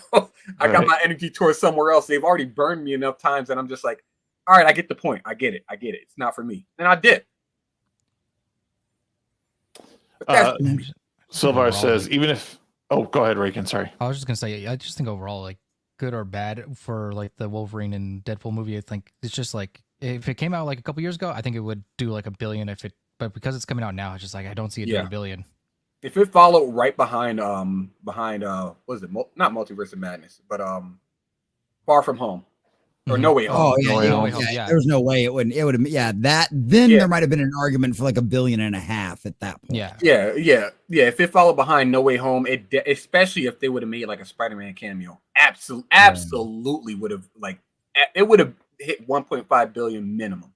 Because like at least like you're hitting like 2 movies in a row that would have been like catering towards like the audience's desires of like seeing all these people working together. But like because it's coming out now, it's like I just don't see it hitting $1 billion. Yeah, it's gonna have a long. I'll tell you right now, if it's as good as what we hope, and the word of mouth ends up being as good as what we hope it is, then I could see it doing it. But if it ends up just being okay, like maybe Deadpool 2 was, then I don't think it's gonna happen. It has to be amazing. Like it can't just be good. It has to be like a spectacular, amazing movie. Like a spectacular Spider-Man. Go ahead. Yeah. Nah. Well, like it just like it can't have any negative like reviews or anything like negative about the movie. Like everything has to hit in order for it to hit $1 billion, I think. Right. See, I don't think so. I think it would have to be flawless to hit 2. I think it's a shoe-in for $1 billion. I really do. You think just the combo of Hugh and Ryan Reynolds enough is for that? Yeah, because again, he's a charming dude. This is something he's been like. It's been like a fucking 10-year marketing. Like Ryan Reynolds is Deadpool. He's been Deadpool in every movie he's in. So he's been Deadpool since Blade Trinity. Yeah, and all he's been doing is talking about, how great would it be if we let's get Hugh to put the claws on one more time, and like it's been a marketing campaign since the end of Deadpool, even before that. So now it's successful. It's a brilliant work. And just like Endgame and Infinity War, you'll never see something like this again. Is like as far as the marketing campaign goes, and then maybe the blend of these universes, because I think Marvel now knows that they need something like this. They need Deadpool to come over to Marvel to like maybe they do it as a way for him to kill the whole universe and start all over. Maybe that's the idea. I don't know, but there is. Well, that's probably giving Marvel too much credit at this point. I don't think they're really if they pull the Deadpool kills the Marvel universe, then that would be one of the smartest resets that they could ever do. But then that'd also be subverting a lot of their roadmap, which means they'd have to go back to square one. So I don't think that's a risk. But they probably need to at this point. My only worry is like with this movie is like there's no way Hugh Jackman is going to do any more Wolverine movies after this. I don't. I own the shit. Yeah. No. So it's like you're like they really are gonna have to nail a send off for him, because like if they don't nail that send off for him, it's like that's it. Like that they're done. Yeah, they're gonna Kevin Conroy him. The thing about that is like, because Hugh Jackman came out in an interview recently and he was talking about how he didn't plan on ever putting the claws back on. He didn't plan on it. He thought after he was done with Logan, he was done. But he was like, Logan he just kept thinking. Yeah, It was, and it he was a just great kept send off for him. and he just kept thinking about how this whole Deadpool and Wolverine thing is something that the fans have always wanted. It's something that the fans have been talking about since the very first X-Men movie with Hugh Jackman in it. And he was just like, I can't not give this to the fans. So he's like, he literally called up Ryan and was like, I'm down, let's do the movie. And he's like, I did that before I even called my agent. He's like, I called to my agent afterwards. He's like, oh, by the way, I just committed to a movie. So like, honestly, I'm thinking if those two have enough of a good time doing it, like that's a money printer go brew. Just make Deadpool and Wolverine movies for like the next decade. And like, just let them have use younger people, but yeah. Well, I mean, not necessarily. Just let Ryan Reynolds and Hugh Jackman go off and do whatever the hell they want in their own little freaking corner of the MCU, and at least you'll have something making you money. I don't know. Yeah, it's at this point, it's really hard to tell what Marvel is trying to do and what they want to do. Because none of us, all of us have lost like really any interest. I'm interested in this movie. I'll go see it for sure. I'm definitely excited for this one.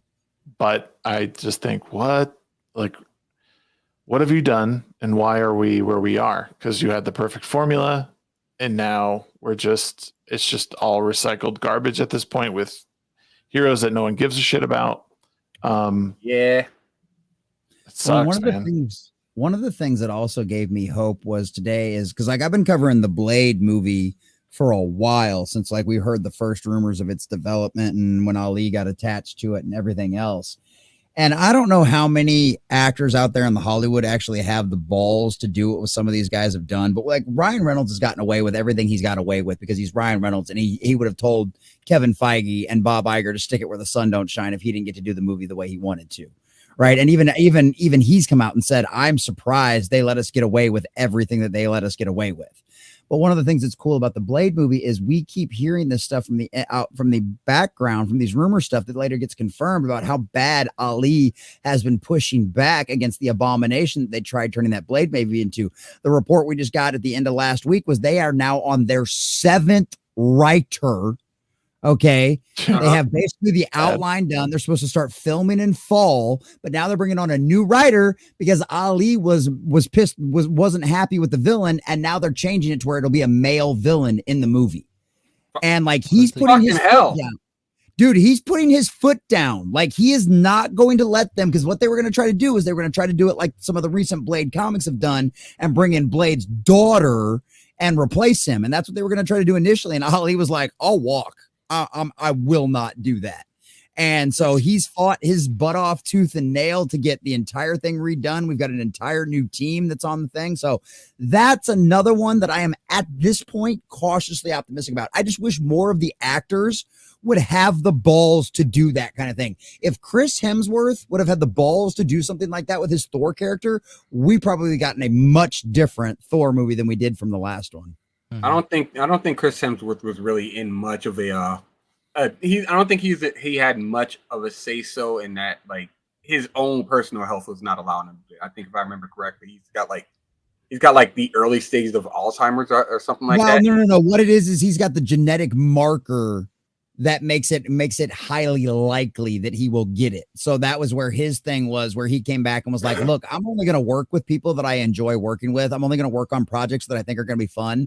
He's like, he was basically ragging on Taika Waititi, saying I never want to work with that fucking asshole again because he was a prick and it was miserable the entire time. Because Taika's only down for like how often he can get his dick sucked by Tessa Thompson. Let's be honest. I believe that. Oh. But I mean, can't blame him for that either. Like that. Yeah, it's like that.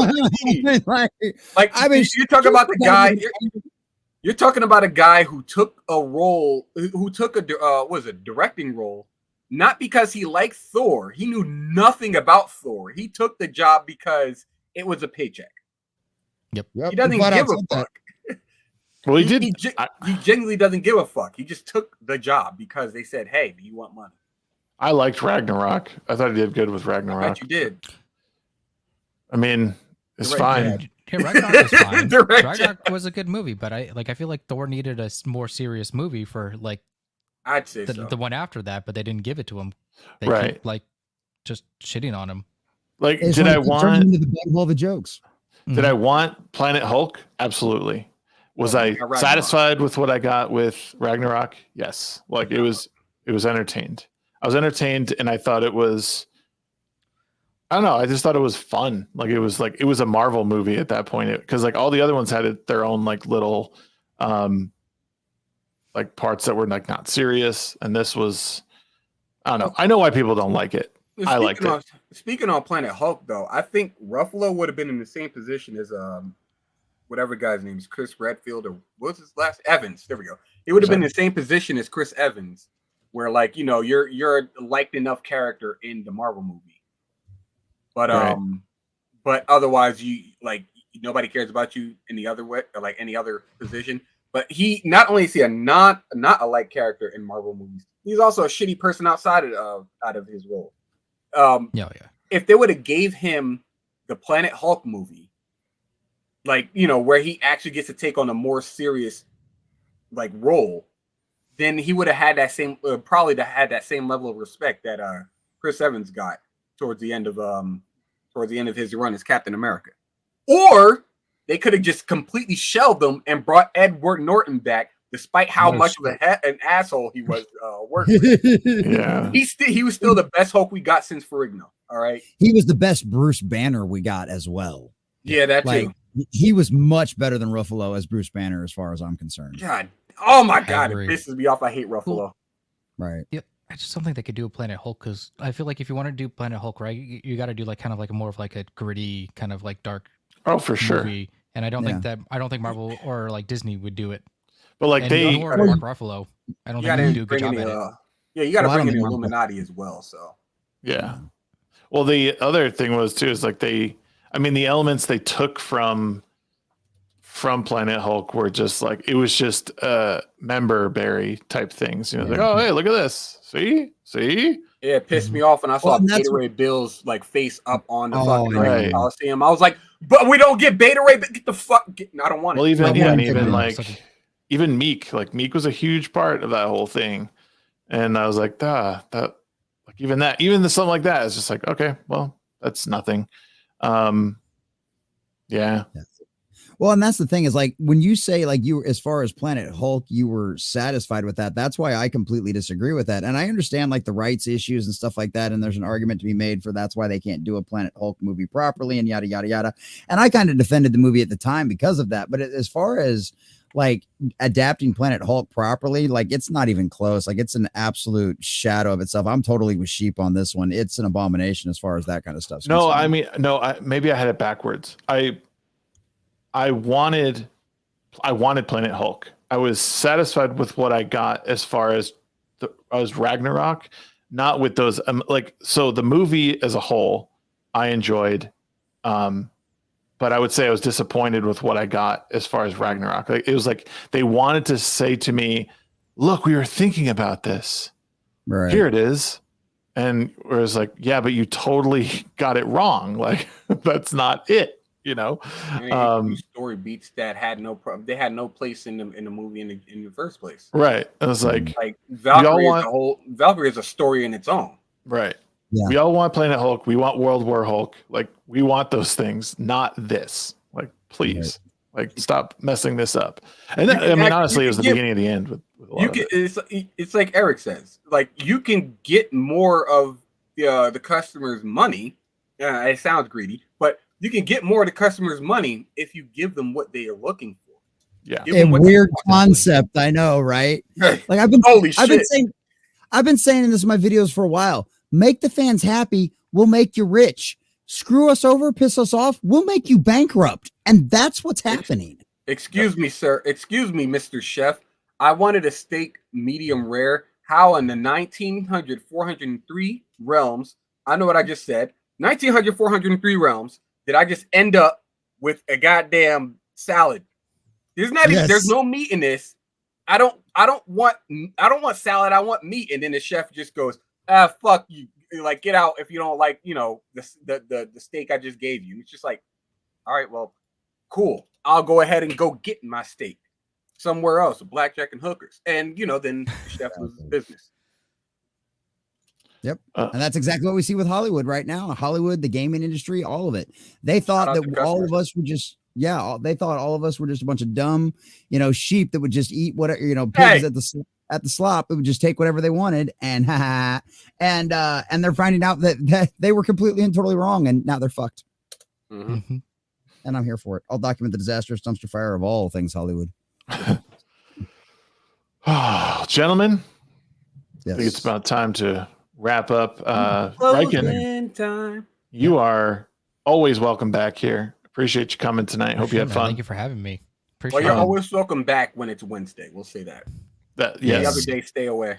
Don't come back on a Thursday. We won't be here.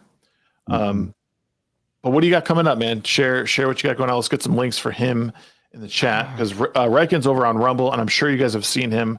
If you're still here from Camelot Stream, you've seen him over on his channel before. So yeah. So right now I'm just playing video games right now.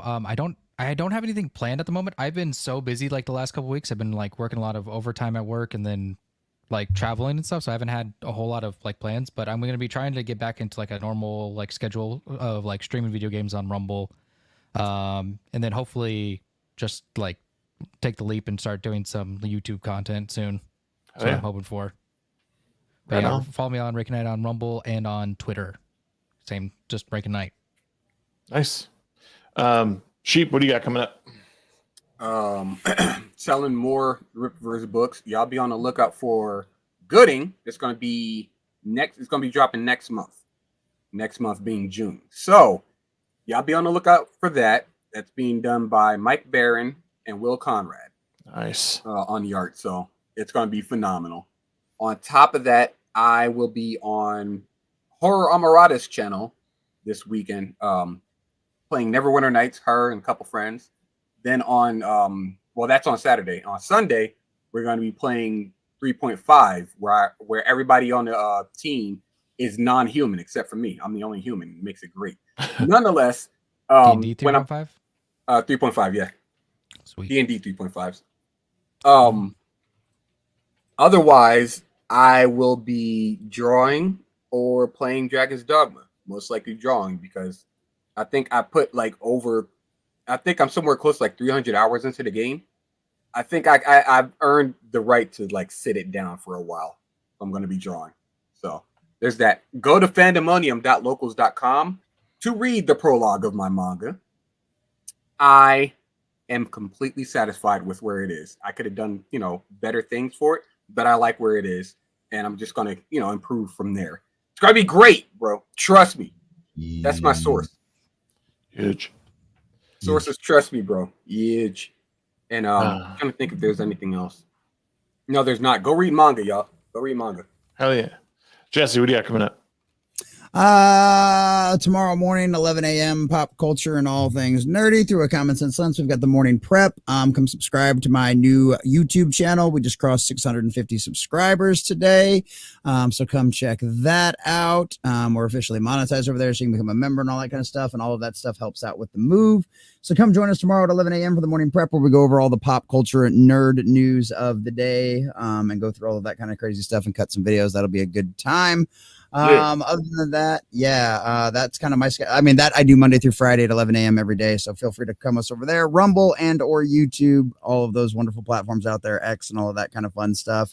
And yeah, I had put out a couple of new videos tonight. Go check those out. They're covering a bunch of different stuff that I can't remember right now because I'm really tired and it's like 1 o'clock in the morning here. But other than that, dude, Raiken, great to hang out with you. Great to see you again, man. Shags, Sheep, fuck you guys. The chat, you all are beautiful. I love you. Thank you, Camelot, for the raid. Go subscribe to my channel if you haven't already. I love you guys. You're beautiful. You're amazing. And for me, guys. All right, guys. See you guys later. Peace out.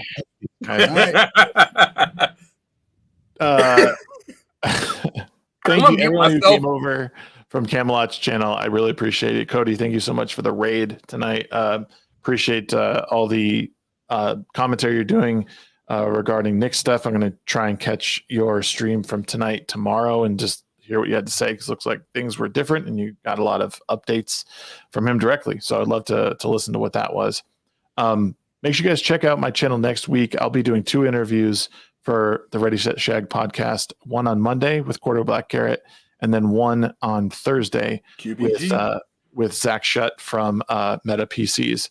So we have 2 great interviews next week. Please check it out. Subscribe to the channel if you have not already. Think about becoming a member. I am absolutely changing things up moving forward. I'm going to announce those things in the coming week or 2 weeks as soon as I figure out a couple of things. But big things happening. I'm really excited. Raiken, thank you so much for joining us tonight. Sheep and TheCommonNerd, appreciate you guys as always. Seeing you here on Wednesday. Nogreenrocks. Dark Side Phil. And Dark Side Phil. Nogreenrocks had to go to bed, but thank you. And Mr. Grant Gregory couldn't be with us tonight. But that's it for us, guys. Have a wonderful evening. Be good. We'll see you next Wednesday. Don't eat the yellow snow. Toodles. Sayonara, y'all. Konnichiwa, motherfucker. Hasta luego, assholes. I just realized I wanted to say sayonara, not konnichiwa. Y'all know what I meant. Konnichi, not whatever. Yeah.